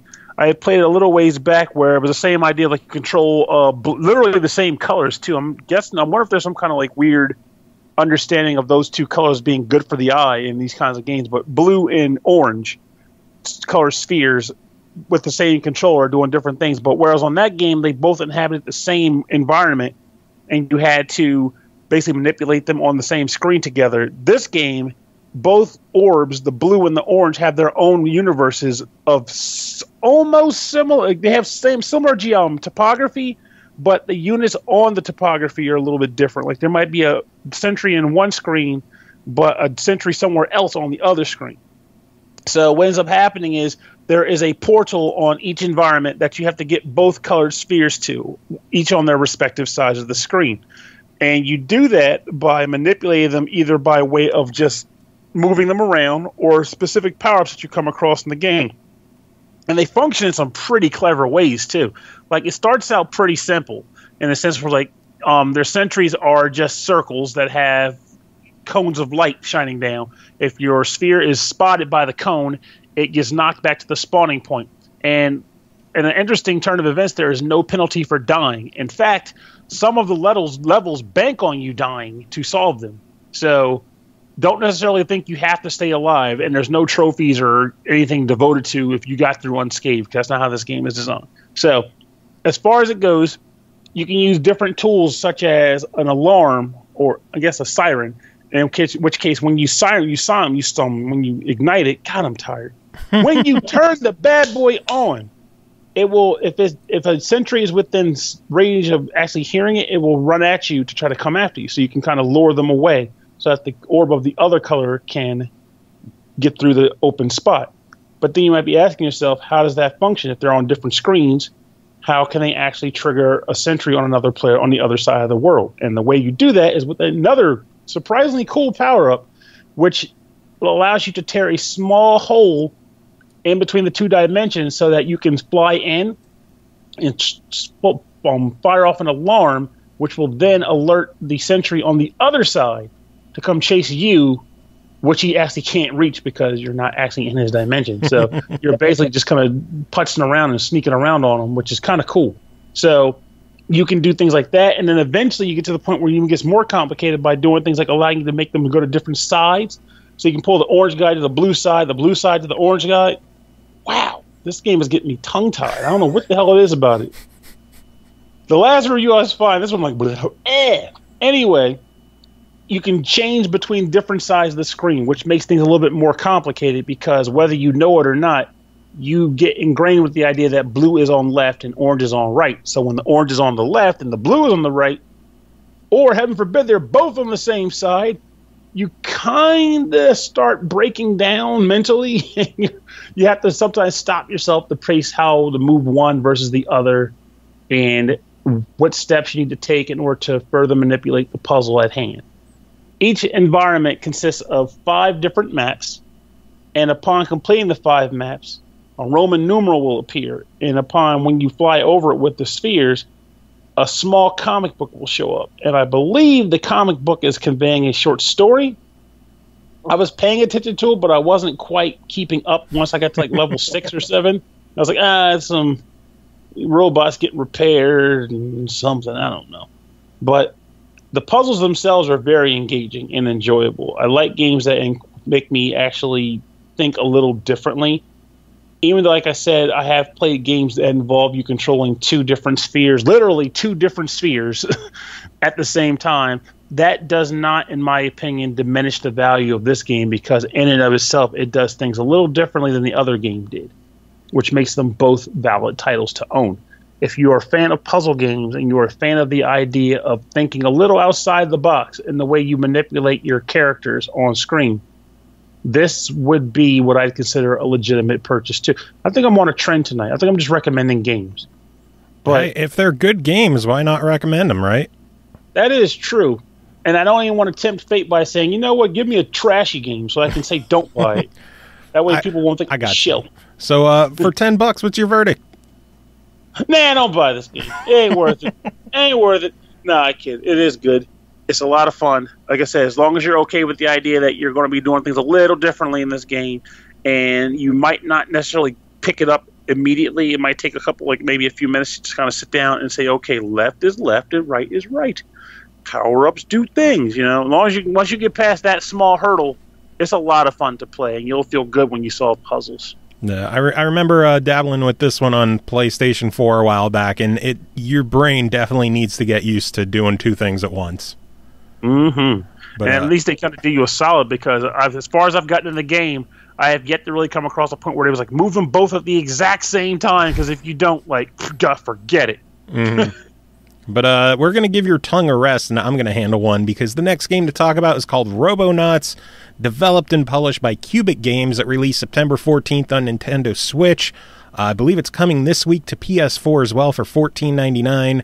Jump between planets, fight weird creatures, and save the galaxy alone or with a friend. The action combines familiar arcade shooting with a unique possibility to switch gravity. This is basically like a 2D run-and-gun shooter game with planetary positioning, if that makes sense. It feels like it borrowed a page out of Super Mario Galaxy, where you're on a planet and you have to wipe out all the enemies. Basically the world rotates beneath you. It's kind of like you're running on a treadmill or something, where the world just travels below you, and you're walking basically just around the planet killing enemies. And then you'll see moons or other planets in orbit, and you'll have to position yourself below them and hit the X button to switch gravity to that planet or that moon, take out all the enemies there. And it's basically like level-based wave shooter of a 2D plane. It's a really interesting concept. It takes the familiar run and gun gameplay that everybody and their mother is used to at this point in time, and gives it that whole gravity spin to it. The game has different difficulty modes, but even on the easy mode, this is not an easy game. Some of the enemies in this game, like the little flying bird looking things, they will fuck you up easily. Like the one stage I was on, I was fighting these things, and I was handling my own against all these enemies that are on the ground. Some of the bigger ones would do a nice chunk of damage to you, and then these bird motherfuckers would show up. Well, in the game's defense, in the world of 2D law, flying enemies, most particularly birds, are always prone to fuck you up. So, but man, like, they would slam into you, and a good, 20% of your health is gone. Ninja Gaiden training. So they learn from the best. if two of them hit you at once, you are at a massive, massive disadvantage. Some of the levels do seem to drag on a little bit long. Like you'll go through all these different planets, clearing everything out, and then you'll get to the end. What the hell is it called? Like a little area. It's basically the end of the level. You hit the button and you zoom off the planet, and it's like you have to kill all the enemies, and you hit the start button or the plus button to check the map, the tactical view of the world. And there's like one fucking enemy 6 planets away that you missed. So you gotta double back through all the other planets, swapping gravity. It's really, really fun though. I really enjoy like I said, the unique gravity twist on the gameplay. So it kind of keeps things fresh and puts a new spin on things. You get it because you're walking around planets. The soundtrack in the game is phenomenal. I love the music in this game. I'm going to have to try and see if the soundtrack's out there at all to check out. For $15, I think I would definitely give it a recommended try. It is a lot of fun. It's a good genre to see on the Switch. It plays really well on the handheld. I didn't play it in docked mode just because it's a Switch. I always play it handheld for the most part. Same here, honestly. It's never been on the TV in my house. Controls are fairly intuitive, where jump is on the B button, planetary swapping is on the X button, and then Y and A are for your 2 different weapons, where one is your standard weapon, the other one is like a sub weapon or a more powerful like lob weapon, or you can use the triggers as well, like the L and R triggers. So I found it easiest to use B and Y, like B to jump, Y to shoot, and then the right trigger for the extra weapon, and it seemed to work really well that way. That sounds like a smart decision to make there, because I always feel like I need to have basically the B button would be the jump button, and the I get them mixed up anyway. I'm thrown up because the Xbox and the Nintendo controllers switch the letters. Yeah. So I never quite get it. But it's usually bottom buttons to jump, left buttons to shoot, right button is like a dash button, for example. But in this case, like you said, it's like kind of like the rotor, or like it's like your second gun. Mm-hmm. But I think it also reminds me of a game that I've had on the old DS. By the way you described it, you ever heard of a game called Mighty Milky Way? I heard of it. I haven't played it, so it's a good I'm game not you sure might want about to it. look into. Yeah, look into it later based on how you describe this game. It might click with you. It's more of a puzzler though, but still. I'll have to check that out. But yeah, I thought Robonauts was really cool. It is difficult, so definitely not for everyone. Even on the easy modes, it could be pretty tough, but still worth checking out for $15. So give it a try. Robonauts. One more game to talk about, and that is called Hypernova Escape from Hedaya. Probably that's the name of it. I don't know. I'm bad at pronouncing, Purnell. We all know that. Developed and published by Actalogic. It released September 6th on Steam for $24.99. Hypernova Escape from Hedaya is a charming open-world single-player RTS loaded with quirky characters, beautiful planetary design, and a healthy dollop of humor. It combines classic resource management, technology research, and civilization building with intuitive tower defense gameplay. Purnell, tell me about Hypernova. I was prepared to not like it. I'm not even going to front. Really? I was like RTS burnout. I'm done. I don't want to do this. So I think it may well be a testament to the game's quality that did not actually occur. I booted the game up, I installed it, and I kind of did a sigh as I turned it on and hit start. Let's sigh. And then a Rastafarian alien started talking to me. Hey man, we going down the planet. Hey, going to save a planet. Going to blow up. Go to the moon. It was so funny, and it immediately kind of drew me to remembering the show in Living Color and the Hey Man family. Hey man, got to go to work. Because the entire premise of this, I'm throwing way back, because the idea behind this game is you are going to work because your planet is about to go kaboom. And your mission is to fly to a nearby moon and harvest different materials in order to build something known as a stellar bridge. A stellar bridge which will allow you to move as many of your citizens of your planet's population onto another galaxy. And unfortunately, the moon is not necessarily the safest place. It is filled with a lot of awful conditions, and you have to deal with every last drop of it. So, the game starts out with you flying your mothership and then docking it at whatever you feel is considered a convenient place to land the ship. And once you have done so, you learn that your ship is actually a giant flying 3D printer. And I am not even making that up. They describe it as a 3D printer. And it can 3D print a variety of different things. You can print buildings such as there's 3 main buildings in the game. There's a crib. Literally, it's called cribs. It's where the colonists are sent to live. There's a grub hub, which is where colonists get their food, and a hydrator, which is where colonists get their water. You have to build hydrators and grub hubs within range of the cribs in order to build up a population on your planet.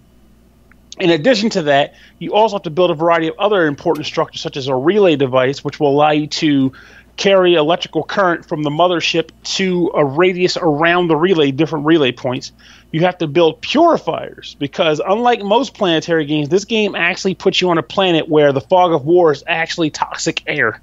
And you have to clear the air using purifiers so that your inhabitants can live in those environments. You can build other buildings within the fog if you want to, like if you decide you want to just kind of push ahead and just drop relays and crap. But the fog will damage your buildings on a quick manner, to the point where it's just not worth it unless you're in real dire need of like putting some turrets down or something. So you can build those buildings to develop your population. You can build different laboratories, such as what's called a tech shroom in this game. And it gets a little weird at this point, but I kind of wrote it down as best I could to have a better understanding of it. So there are 3 different types of minerals in this game. Multicrete, which is red, Omnifoam, which is yellow, and Zack, which is blue.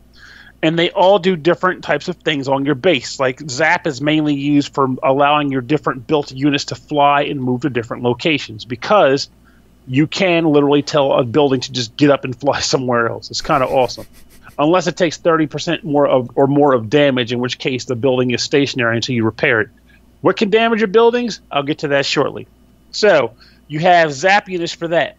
You also use Zap on what's called a tech shroom, which will allow you to access a research tree to develop and further build up what your colony can construct and do. So once you start doing more things like that, you can develop an armory, which will allow you to build turrets for self-defense. It will allow you to build additional use of tools and resources, such as a relaxifier, and I don't know, like I guess I can't remember some of those, like a health center, an education camp, which will allow, sounds awful, but an education camp, which will allow you to make your citizens feel more comfortable in their environment, will in turn allow your cribs to populate faster and allow the cribs to actually house more people. So you'll be wanting to do that in order to reach your primary goal, because one of the goals in the game in order to beat it is to get a population of 100,000 citizens. And that's no small freaking feat at all. So in addition to the fact that you have to manage all these different buildings and the different amounts of and the electrical power running through the buildings and things of that nature, because you do have a certain cap on electricity you can use until you research further. You also have monsters that will occasionally encroach upon your camp and try to trash it. They come from what's known as layers. There are a variety of different enemies, and they have various stats depending on the monster type. They include health, damage, movement speed, attacking speed, i.e. DPS, and a particular weakness, so that the game will kind of give you a heads up on these are the kinds of turrets you should be building in anticipation of these enemies. Now, on first glimpse, the game makes you think that the enemies run along lanes, because each of the different islands are look like they're kind of pod shaped. Don't let that fool you. It just starts that way, and eventually you just stop giving a crap about the lanes. They'll just run however they see fit. As long as there's no hill or whatnot or bad terrain, they'll just rush you. So they'll start to, and their attempt is to trash different buildings or trash your turrets or things of that nature. And the only way you can defend yourself against them is by constructing turrets, various types of turrets rather, which includes freeze guns, spread shotguns, regular machine gun turrets, pistol type turrets, and more. You construct these and kind of line them along different areas or like main throughways, and it works like kind of like not an RTS but a MOBA, where you're basically tower, not even MOBA, tower defense. I got Dungeon Defenders in the head. Sorry about that. It works more like a tower defense game at that point, where you are using the turrets that you construct to keep the enemies from coming in and trashing your home. So you are dual growing your community and defending your community from monsters. And in addition to the original goal that I mentioned, which was get your population to $100,000, you also have two other goals. Actually building the Stellar Bridge, which requires different materials, which are the last goal, which is to find 4 different types of materials which are used to populate or power the Stellar Bridge, which are housed all over the planet. So you have to kind of explore the planet and branch out until you find all 4. They are called Ezekiel, Ragal, VDTP, whatever the hell that stands for, and Axine. So you are going to be drowning in tech tree stuff, which isn't really a bad thing in this case, because again, the humor in the game is nice, the music is good, it's not put you to sleep music for once, it's actually entertaining. And it's a pretty looking game too. It's very pretty. It's very colorful. None of that drab gray sky shit. This is actually an enjoyable appearing game. I want that to be in a trailer for the game. None of that drab gray sky shit. Yeah, more games need that. I'm getting really tired of it. It's, even now, like it feels like even with the large amount of game variety we're getting, there's still way more gray drab stuff than there is like, just colorful blue sky. You can have a game with dire conditions that exists in a colorful environment. You don't have it doesn't have to be apocalyptic in appearance to make it sell. So, but I genuinely off topic. Do you want to know a really goddamn pretty game in a horrifying, the world has gone to shit kind of scenario? What game? Destiny 2. What? It is a beautiful game. Huh. Wouldn't expect, but I shouldn't say I wouldn't expect it. I would expect it to be beautiful, but I didn't expect it to be like colorful and such. Yeah, I actually have a screen from Destiny 2 as my background on my system right now. Huh. Yeah. So they actually brought on the dilapidation, but they kept it colorful. Like the sky's not constantly drab and brown. Mm-hmm.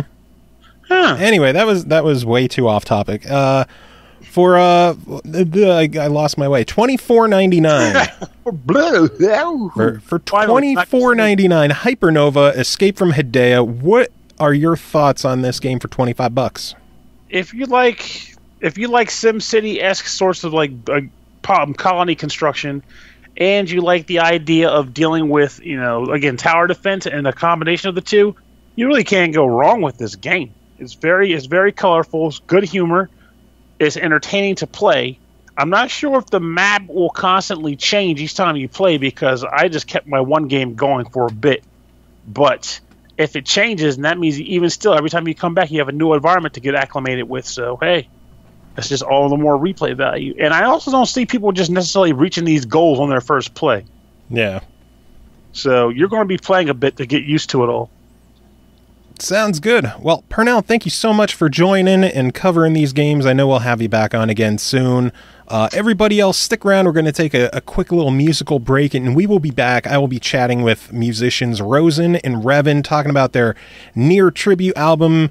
Definitely one to check out, and stick around for some music after that as well. Really, really good songs on their soundtrack, on their tribute album. Pernell, do you have any final words to wrap up? Just if you feel interested in checking out, listen to Rhythm and Pixels video game podcast. And also, just as a word of advice for folks, do not attempt to play brain-bending games and then review them on little sleep. You will regret it. It's just how it goes.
Welcome back, everyone. Thanks for hanging around and sticking around on the show.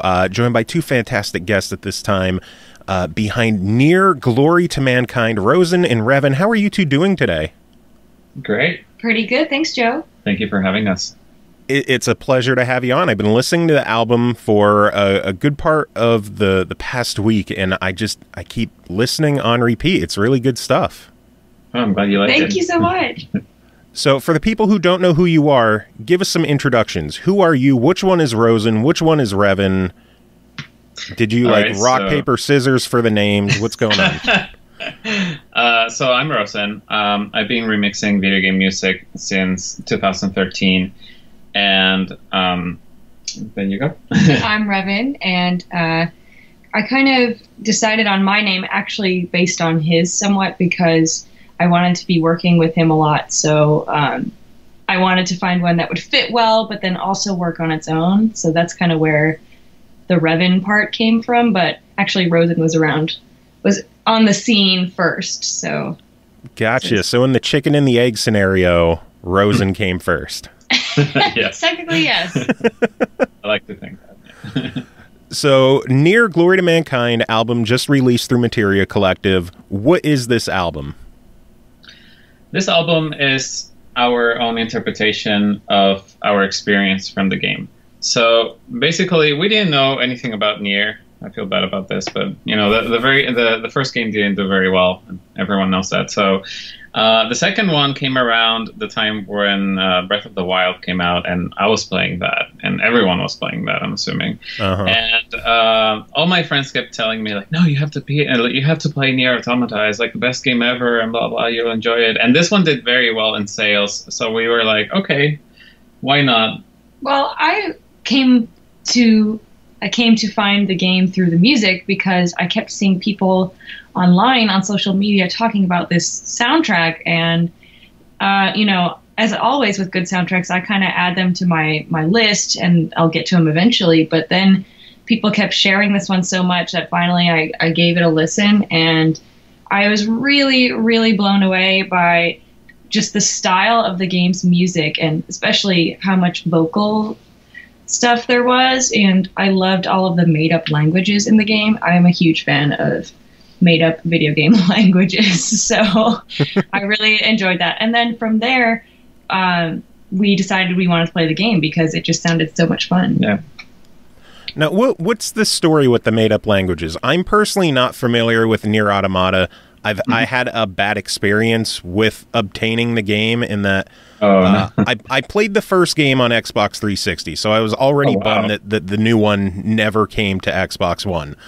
Got it. But I still wanted to play the game, so I ended up getting the black box edition from the Square Enix store. You're so lucky. It came in heavily damaged. No. Like, box was crushed. Things, like, everything was just in really, really bad shape. Tried contacting Square Enix about it, and they're like, well, you could return it and get a refund. Like, no, I want something that's not completely fucked up. Yeah. Oh, man, those are, like, so expensive right now on eBay, so, I know. Imagine. I ended up just never getting to the game because I was so irritated with the experience, and I'm still fingers crossed that maybe Square Enix will be like, you know what? Okay, we'll bring it to Xbox. Maybe someday. I hope they do. Because they brought it to PC as well, I'm pretty sure. And PlayStation. It's like the first one is on the Xbox 360. Yeah, I don't know. It's so dickish. I don't know. So what is with the languages in the game? Because you mentioned that there's made up languages in there. Like, how does that come into play? Well, I know I read an interview actually with Emmy Evans, who is the vocalist from both the original NieR and NieR Automata. She's the primary vocalist.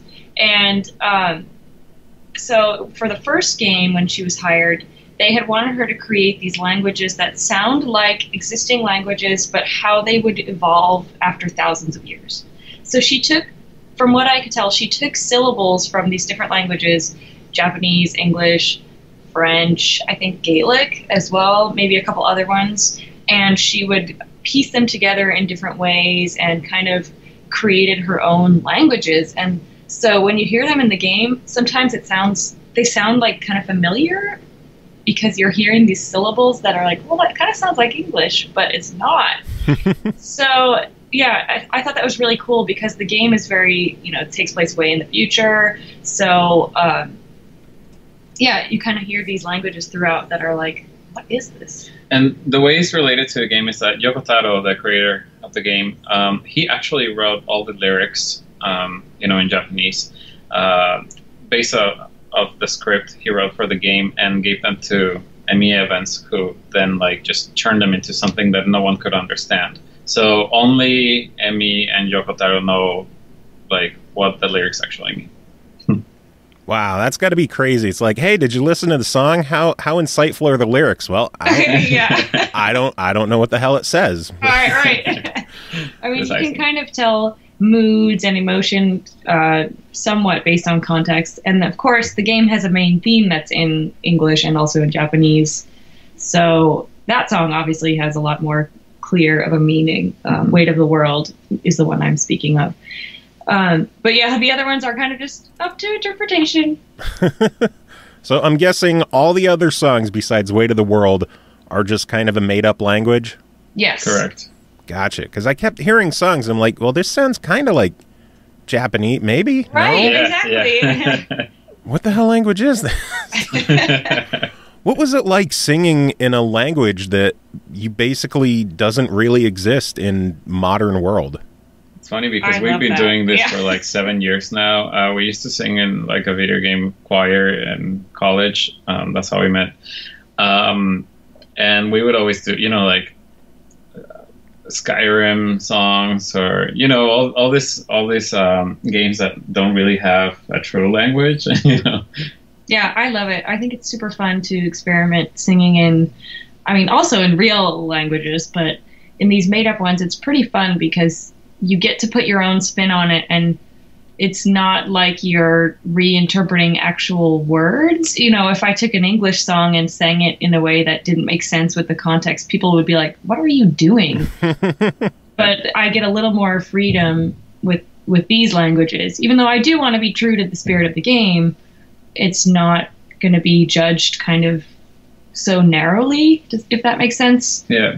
The advantage I see is that it becomes a very universal language, because no one can really understand it. So you give advantage to, people who wouldn't understand your own language in the first place. Yeah. So it's kind of more universal. And it's all about conveying like an emotion rather than just saying what's actually going on. And I don't know. I think that's pretty important sometimes to reach more audience. Gotcha. And you don't have to worry about pronouncing words wrong because exactly. They aren't real words. That is definitely a bonus. So you were told to check out the game. You played the game. What were your thoughts on the game? We fell in love with the game. Like, there hasn't been a game like this that I have played in years that just, that I would look forward to every evening to just go and play it. It's kind of weird because the structure wasn't familiar to me. You just beat the game first, and then apparently that's where all the fun begins and all the story and everything, because you have to beat it like several times to get different endings. Mm-hmm. At first I was like, I don't want to play this game again. I just played it, right? But no, it's like super different, and like all the different routes you can take and stuff. And yeah, it makes it very immersive. Yeah. And I thought the premise was very cool. I don't know how much detail we want to go in case people don't want to be spoiled or anything, but they've had a few months. I don't care. Well, the basic concept is pretty cool with the fact that the Earth is overrun by these machines created by aliens, and many of them don't really seem hostile, but at the same time, they kind of are. And then you get these gigantic machines that you have to battle. And so on the surface, it's just a really fun game, but then it goes deep into the feeling of, do machines have emotions? Do they have souls? Kind of. Are they different from androids? Questions. Yeah, exactly. So it draws you in really well. I remember the first game, the endings in there, they just got progressively more and more depressing. Yep. Is it like that in this one as well? Oh, yeah. They play with your feelings. They definitely pull on those heartstrings. They even remind you, of the original NieR ones in case you had forgotten about it. Remember when you thought the first ending was really sad? Guess what, buddy? It's Same here. Also sad from the other character's point of view. Gosh, it gets so depressing. Like, they play with my feelings so much. And, So, was it after playing the game you decided, hey, we need to pay tribute to the music in this game? No, so it's kind of simultaneous. Yeah. So Reven had this idea. She was like, "Oh, I'm gonna release a single. I really like the song this friend showed me from the soundtrack, and I really like it. I'm just gonna release a single." And I'm like, "Okay, yeah, I'll help you out if you want."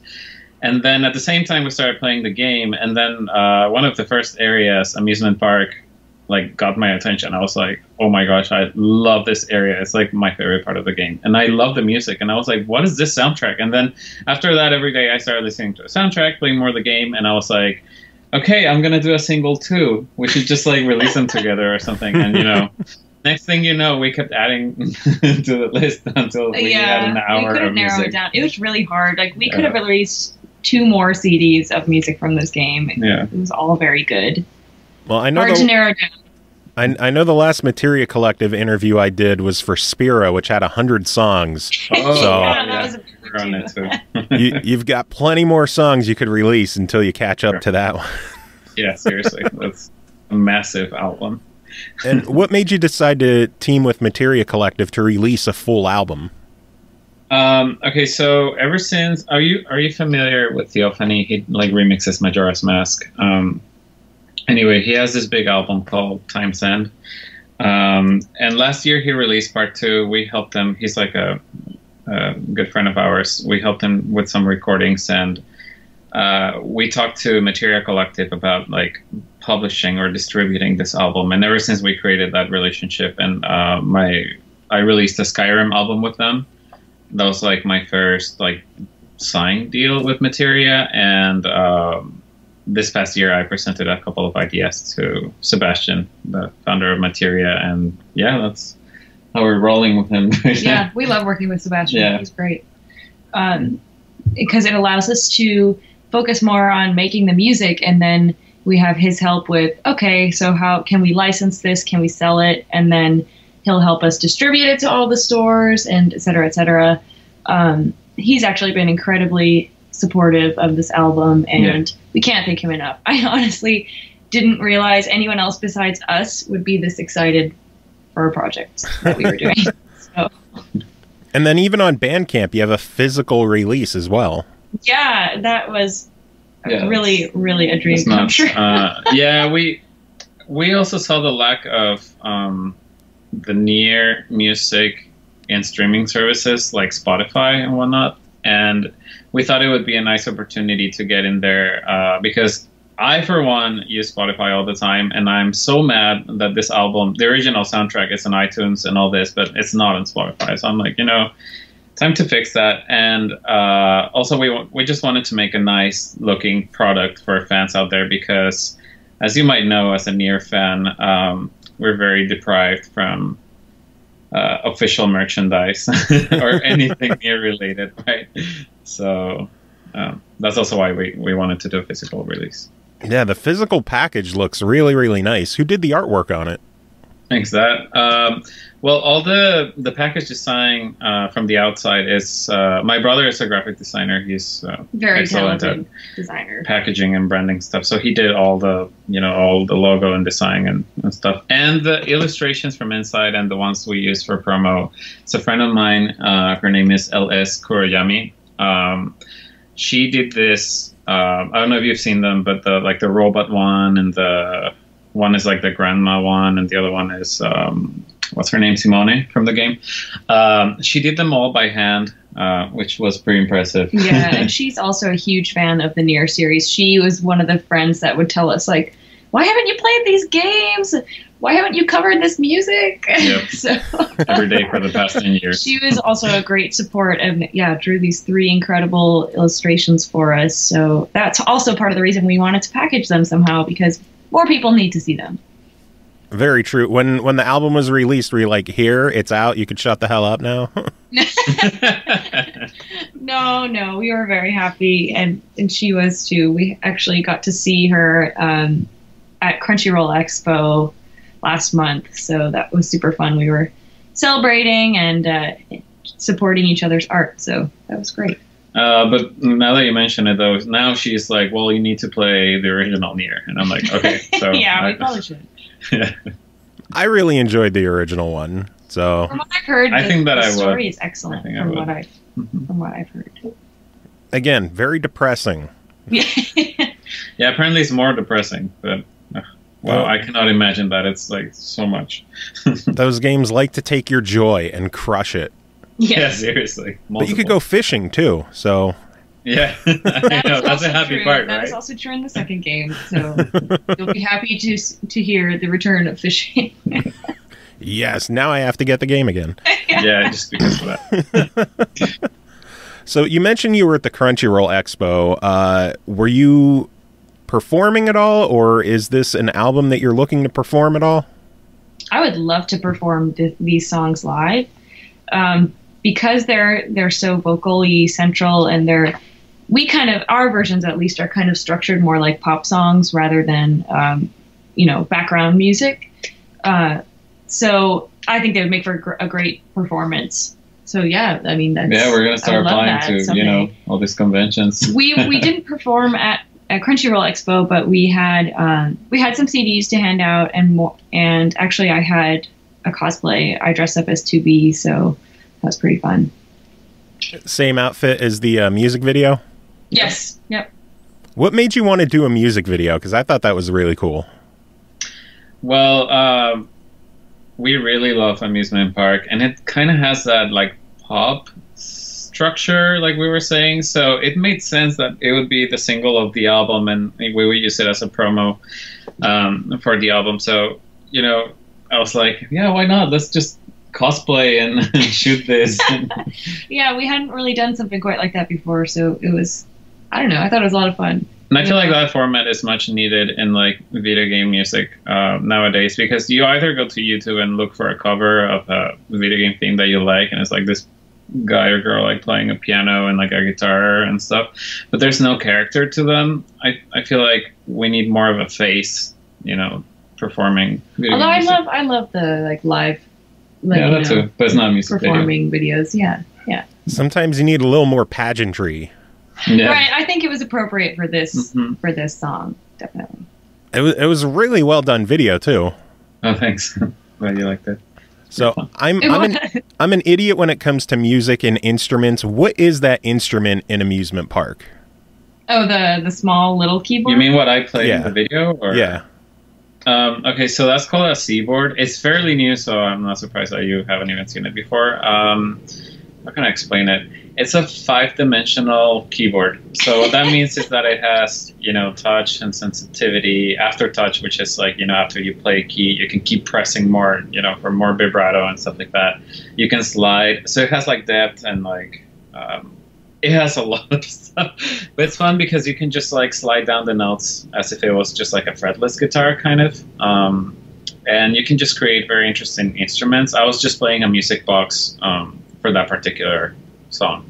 Gotcha. Yeah, I never saw an instrument like that before. I'm like, well, it looks kind of like a keyboard. It looks kind of like a xylophone. What the hell is that thing? Yeah, it's super fun. It's very velvety. Squishy, yeah. Yeah, it's like very squishy and like. It's actually kind of hard to play. It's really hard to play. You could say it's like a combination of a keyboard and a touch and an iPad or something like that. I don't know.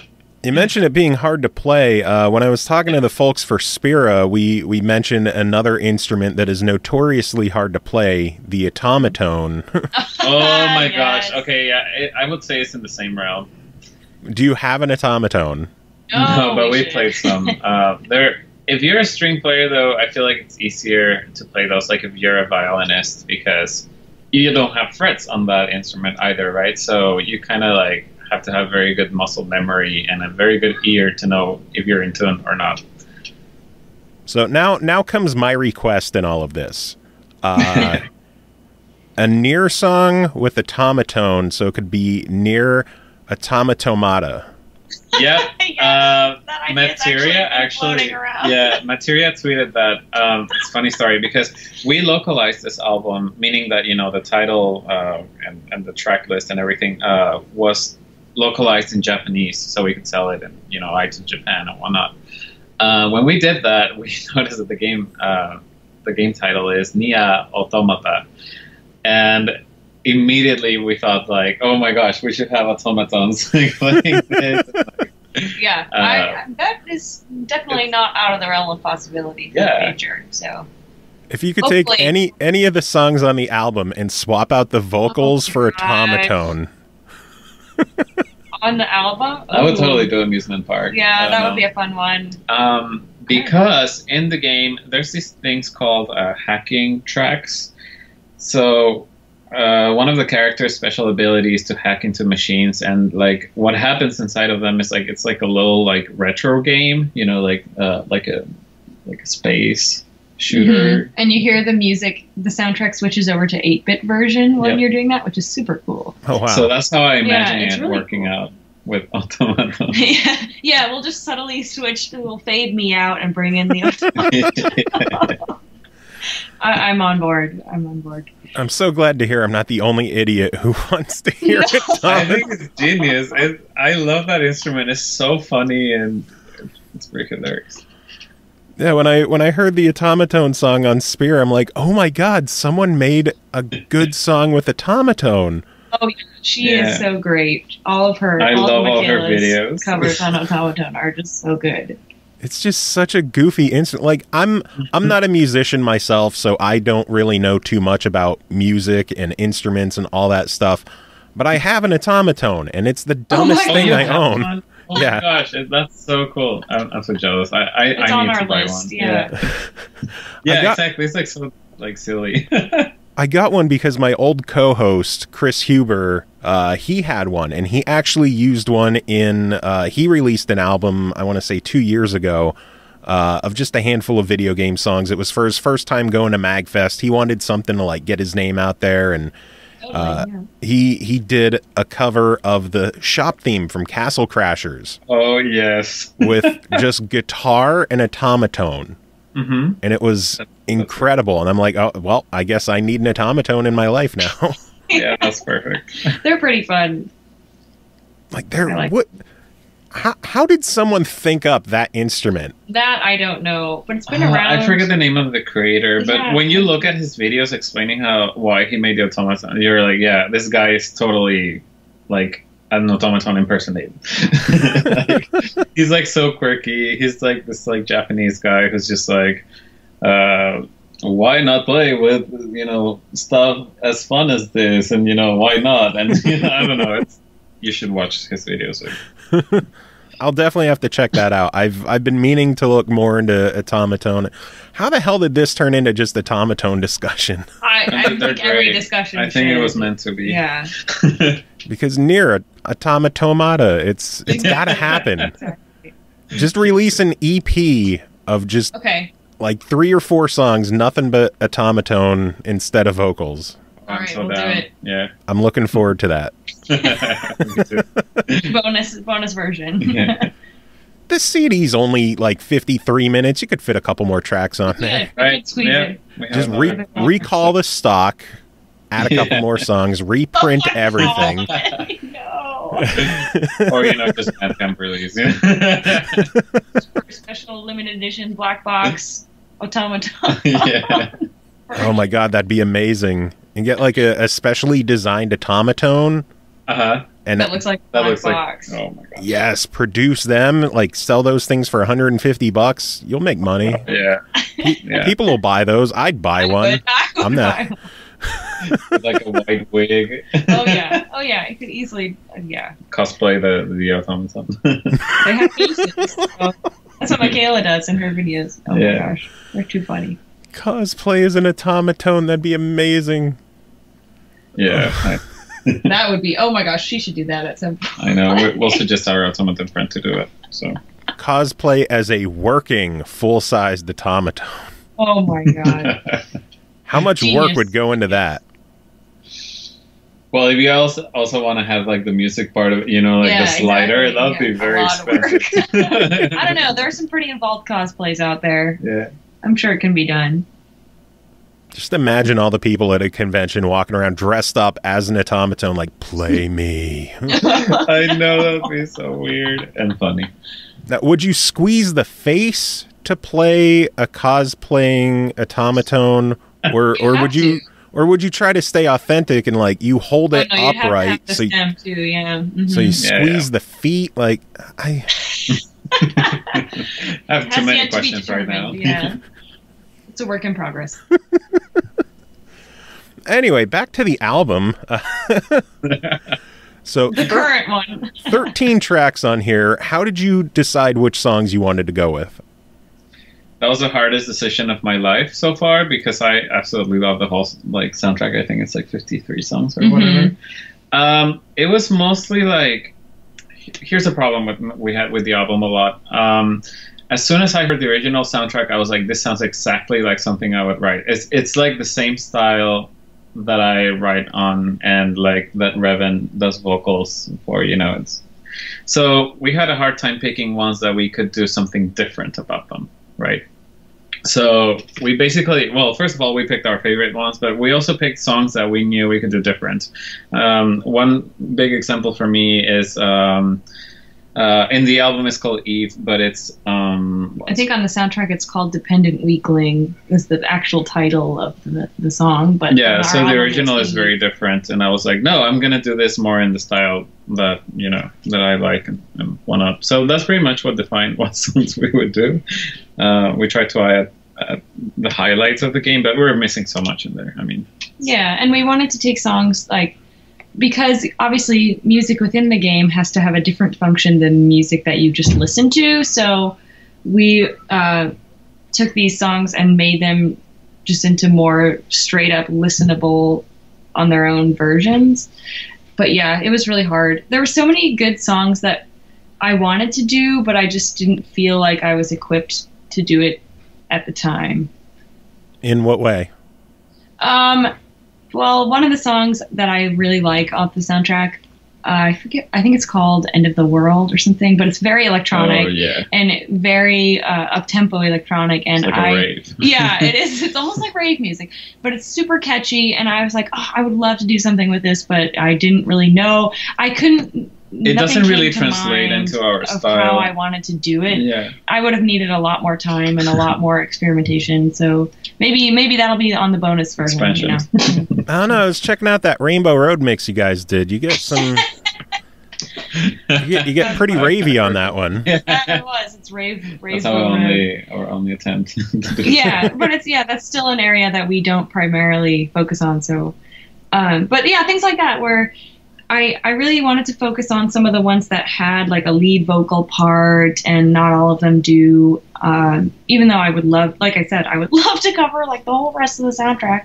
Yeah. We just knew we had to kind of narrow it down. It was basically like just whichever ones inspired us in the moment we added to the list, and if we didn't get to something, we didn't get to it. Yeah. No shade to the rest of the soundtrack. Picking favorites. Yeah. Did you have demos for other songs that you were working on and you decided to hold off on, or were these the 13 that you're like, these are the ones we're going to do, let's focus on these? We did. We actually would we did a couple. Well, how we do it is usually we'll just make one at a time, and then if we like what the direction of one, we'll be like, okay, we'll keep going. Otherwise, it goes to the trash. Finish this, and then sometimes we'll start something and be like, no. Yeah, one song I started on turned into two different songs before it got into what it ended up being. I think I'm talking about Vague Hope. Vague Hope was like 3 songs before that. Yeah, it went through just a couple failed different iterations. Yeah. So. So you could say those were demos out there.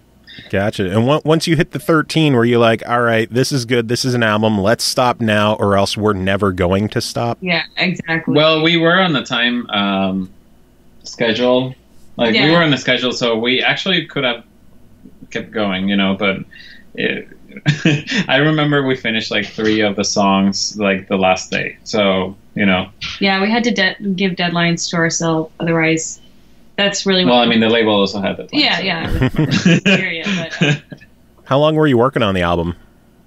A whole month. It was like a month of nonstop. It was like either we were working on it or we were playing the game.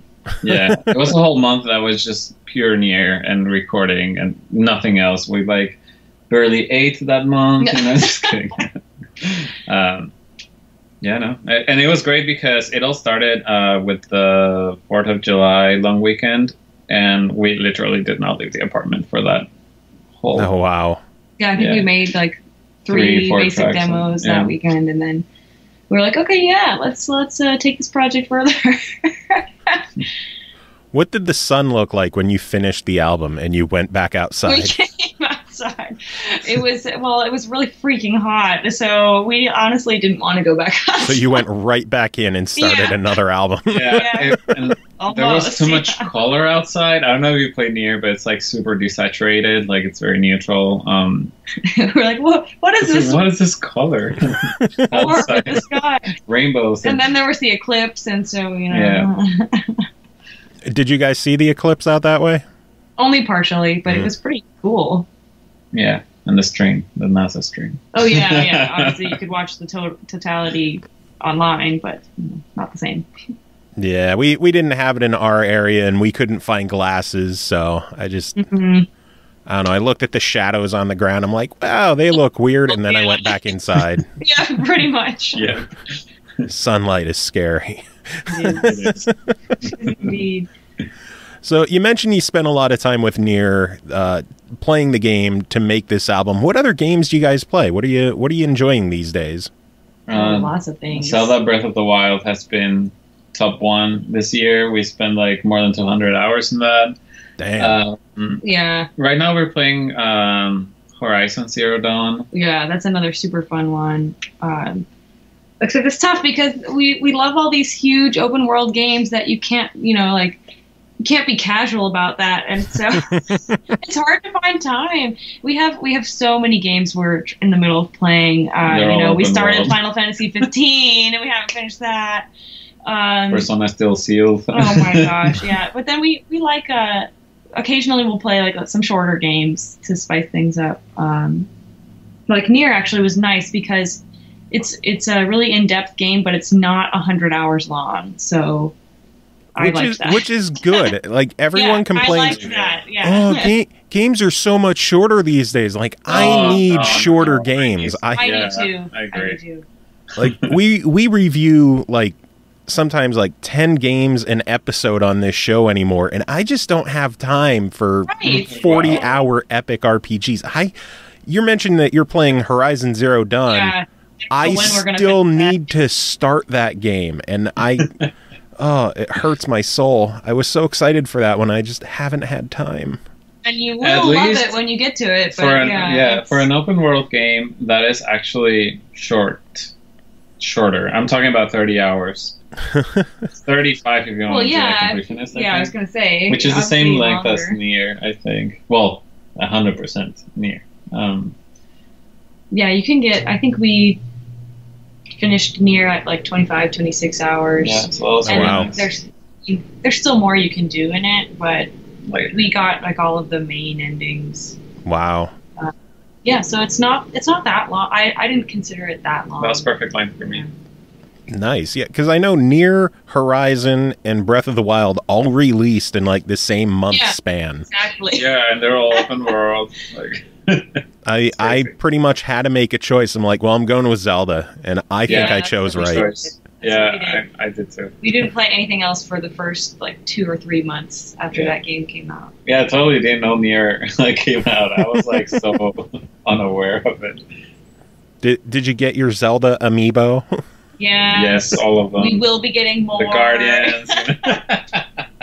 I love the Guardian. Oh, it's so nice. Won them all. Are you amiibo collectors? Are you into those? No. I tried. Not hugely. We'll get ones that we really want. So we have a couple like Smash Brothers ones. Yeah, no, we're not collectionists. No, we don't have a huge. We should, but we're not rich, so. Yeah, I have a problem with amiibo. Or we have too many hobbies, I guess, and we, I wish, but the thing is, like, I should have started when the whole thing started, but Right, now, if you try to start now, it's almost too late. Yeah. See, when they first came out, I already went through a Skylanders phase. Oh, boy. So you were prepared. I can't do this again. I was like, well, I'm going to get Pikachu because that's who I main in Smash Brothers. That's fair. And I started off maining Pikachu as a joke on the N64. I'm like, Pokemon. Yeah. And then it's my favorite character to use. And I was like, well, I want to get Luigi too because I like Luigi better than Mario. I like the brother in green. And then I was like, oh, well, Animal Crossing, I could get one of those.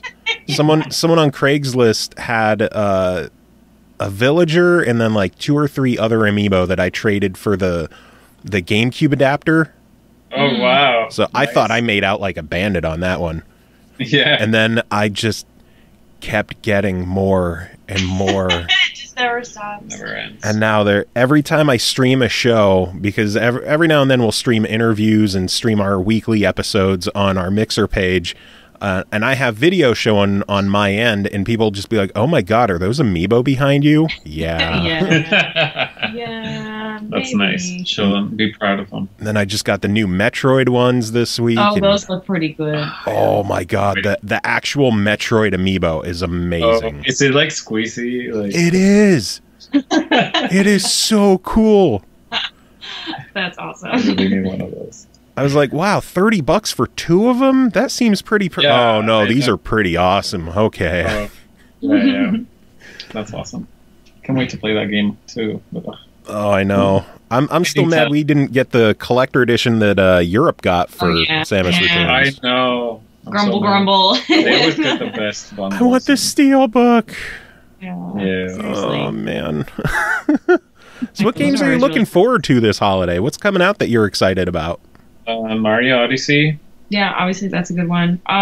Well, we're gonna buy Skyrim for the 3rd time on the Switch. Only 3? That's it?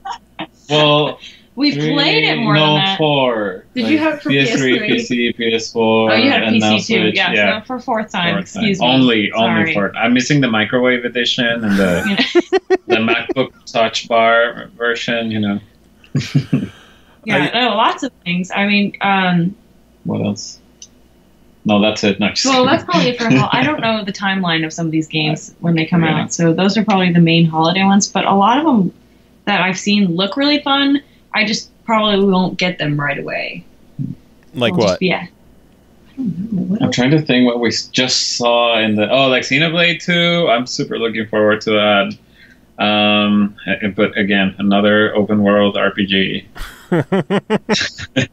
What about you? Do you have anything that you're like this year? Oh my lord! There's so much stuff that I want to get that's coming out, and I know that I'm never going to have time for it, but I'm still probably going to get it anyway. I'm excited for the SNES Classic. Oh yeah, I'm so mad about that. I couldn't get my hands one. on that either. Well, apparently they're not going to be as hard to get. I think Nintendo might finally be listening. Okay. Yeah, and I heard the NES is also coming back next year. I'm like, Yep, okay, next summer. all right. I'm actually, now that you mention it, that I'm very much looking forward to that. I can't wait to replay all those SNES games. What, and like Star Fox, the Star Fox 2 game that they put on it. People say is very crappy anyway, but whatever. It doesn't matter. I need to play it. That's history right there. Yeah. Star Fox 2, that's his. And Earthbound is on there. Fuck yeah, Earthbound is on there. I know. Now we need Mother. I love my Earthbound. Yeah, same. I can't wait to play that again. And then I'm still looking forward to Shadow of War. I think that one's going to be pretty solid. You know, I forgot about that game. Here's the thing: like, there's just too many games. Too many consoles, but yeah. Oh my gosh, that game looks very cool. I also want to play Uncharted Lost Legacy. I think that one looks super fun. Yep. But I haven't finished the other Uncharted series. I'm so behind. So I heard 4 was awesome, and I haven't played it yet. So I'm sure people will laugh at me, but I'm actually looking forward to that Super Lucky's Tale on Xbox One. Oh my gosh, I know. It actually looks pretty cool. I think that one looks really cute. And then apparently one of our friends of the show, Bob Baffy, is working on the music for some of the music for that game. So that's awesome. I'm excited about that. I was bummed Crackdown got delayed, but as long as the game is better. Yeah, that reminds me of another Xbox One game I want to play, Cuphead. Oh, that looks so good. I forget the full title, but yeah, that looks amazing. Weird and trippy, but yeah. Yeah, that's coming out in like 2-3 weeks, something like that. 2 weeks. Yep. Yeah, we're almost there. Yeah, I'm excited about that one. Yeah, I'm looking forward to that. Might make me want to buy an Xbox One finally. Hey, now's the time to do it. They're getting cheaper, and with the X coming out, Oh, that's right. That's true. It's a good time. I bought Xbox One when it came out. I bought all the consoles. That was a mistake. So I thought it was redundant to have both PS4 and Xbox One at the time. Halo hadn't even come out, so I was like, I'm just gonna wait and solve it. But yeah, maybe it's time to come back. Hey, a lot of good stuff. I'm an Xbox guy myself, but I do own a PS4 for the exclusives that are on there. Mm-hmm. I'm not happy owning a PS4 because one tried to kill me years ago. Oh, no, that's not good. No, it's never fun when your wife comes running downstairs like, "Oh my God, is the house on fire?" No, it's just the PlayStation smoking. PlayStation. Oh, no. That's really bad. We haven't had that happen yet. Yeah, that was fun. But yeah, I still have to have one. A lot of games come out only on certain platforms. So, like NieR Automata. Yep. Yeah. Automata. Just wait. It'll happen. Just you wait. I'm looking for, like, I know we're joking about it, but I really, really, really want that to happen now.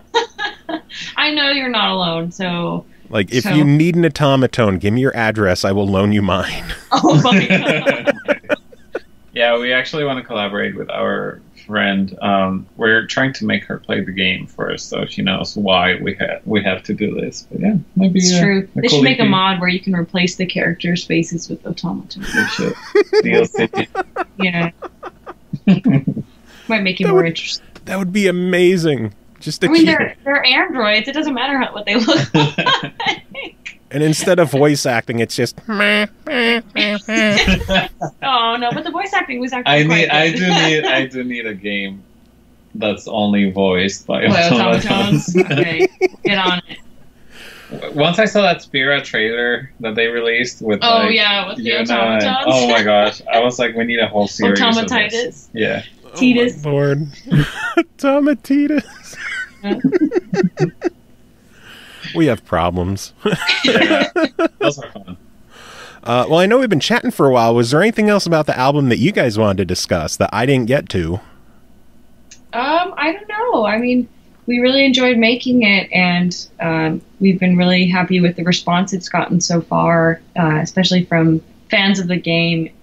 It's been a lot of fun. Yes, and it was super exciting. I'm sorry, what were you saying? It's been very cool to discover this like super hidden cult for NieR that I was unaware of. I mean, there's so many fans out there that were just hiding in shame because the first game wasn't well received, and they thought they would not get they just said we're enjoying it by but themselves. They're like hardcore, and I love that. I love how much love this game has because it's a good game. Yeah, I really liked it. And the music is obviously fantastic. So. Yeah. How's the reception to the album been so far? Way better than I thought. Yeah. No, it's. I don't know what I was really, expecting, really to be honest, but it's been great because we've been getting a very nice mix of new fans that also listen to all of our other music, and they really like it too. So I like how they cross over a lot, so we can keep releasing more, like Zelda or whatever game we do next. And they will also enjoy it. So, and we've seen some people, we've seen some reactions come from like different places all over the world, which is really crazy considering we just kind of made this album on our own. You make this project on your own, and you're like, you put it out there, you don't really know who's going to hear it, and then you see this response from like Europe or from Japan or something. That's pretty cool. So yeah. That's really cool. So where can people get the album? How much is it? Give us all the details. Oh, very important. Well, Bandcamp is a good option. You can get it digitally for $10 or get the physical bundle for $25, which includes the CD and the digital download. And then you can also buy it on iTunes, listen to it on Spotify, buy it on Amazon or Google Play. I might be missing some. You can Shazam it if you want. Those are the main outlets. I think it's also, I don't know if iTunes is charging more for it. I think it's the same. Do you think it's the same 10? You can get it in Japan if you want. That's true. You can buy the Japanese titles. Just pretty awesome. I think it's even on YouTube. Yeah. So anywhere. So is the physical version, is that limited? Are there only so many? Yeah, there were only 200. The smaller run. I'm pretty sure we're running out shortly. So oh shit! So I gotta save up my pennies and get one soon then, huh? Yeah, we were only able to do a short run for this one. We'll do more for future albums, but yeah. Oh man! As soon as we get that funding for automaton. That's our moneymaker right there. I'll loan you my automaton if you set one of the CDs perfect. off to the side for me. Done. If there's only 200 of them, I want to get in before they're all gone. Don't worry, we'll Yeah, reserve one we for have you. some left of this album, but yeah, anyone who wants one should definitely hit up Bandcamp before too long. Yeah. That's where you can get the CDs. Sounds good. And where can people keep up to date with you two? Lots of places. Facebook, Twitter. I'm on Twitter a lot. Daniel has a website. It's rozen.audio. And that's where he posts a lot of his updates. But yeah, social media, we're pretty active. Yeah, Twitter. My Twitter is at RozenDJ. Yes. Even though I'm not a DJ, those are just my initials. But I should have Fooled been me. a DJ. Yeah, my Facebook is at Reven Songwriter, and my Twitter's at Reven Sings. Oh, and we're also on SoundCloud as well. Nice. You can Well, hear some of our other stuff. I'm sure I'll have a couple of the links in the show description. I try to toss a couple in there for the album page and for each of you. It's been fantastic having you on the show. Yeah, thank you so much. The album is out now. It's $10 digital, $25 physical if you want to grab it on Bandcamp. Awesome album. It's been a pleasure chatting with you two. Do you have any final words to end the show? Glory to Mandkind. Yeah, that's perfect. It's very central to the game. So. And play the game. Thank you so much for having us. It's been a lot of fun. Yeah. And thanks for listening to our music.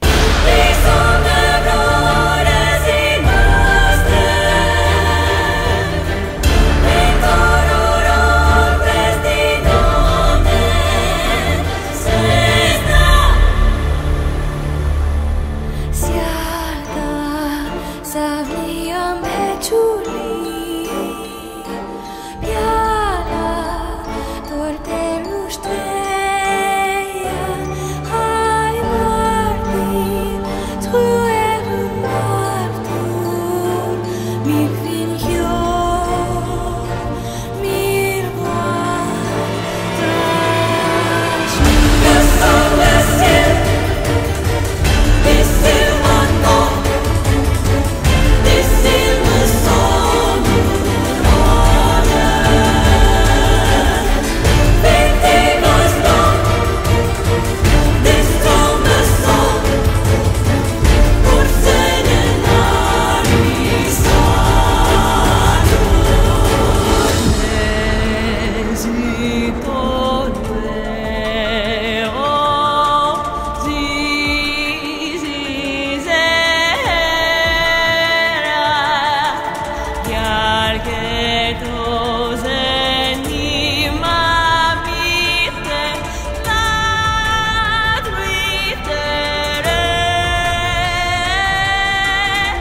Any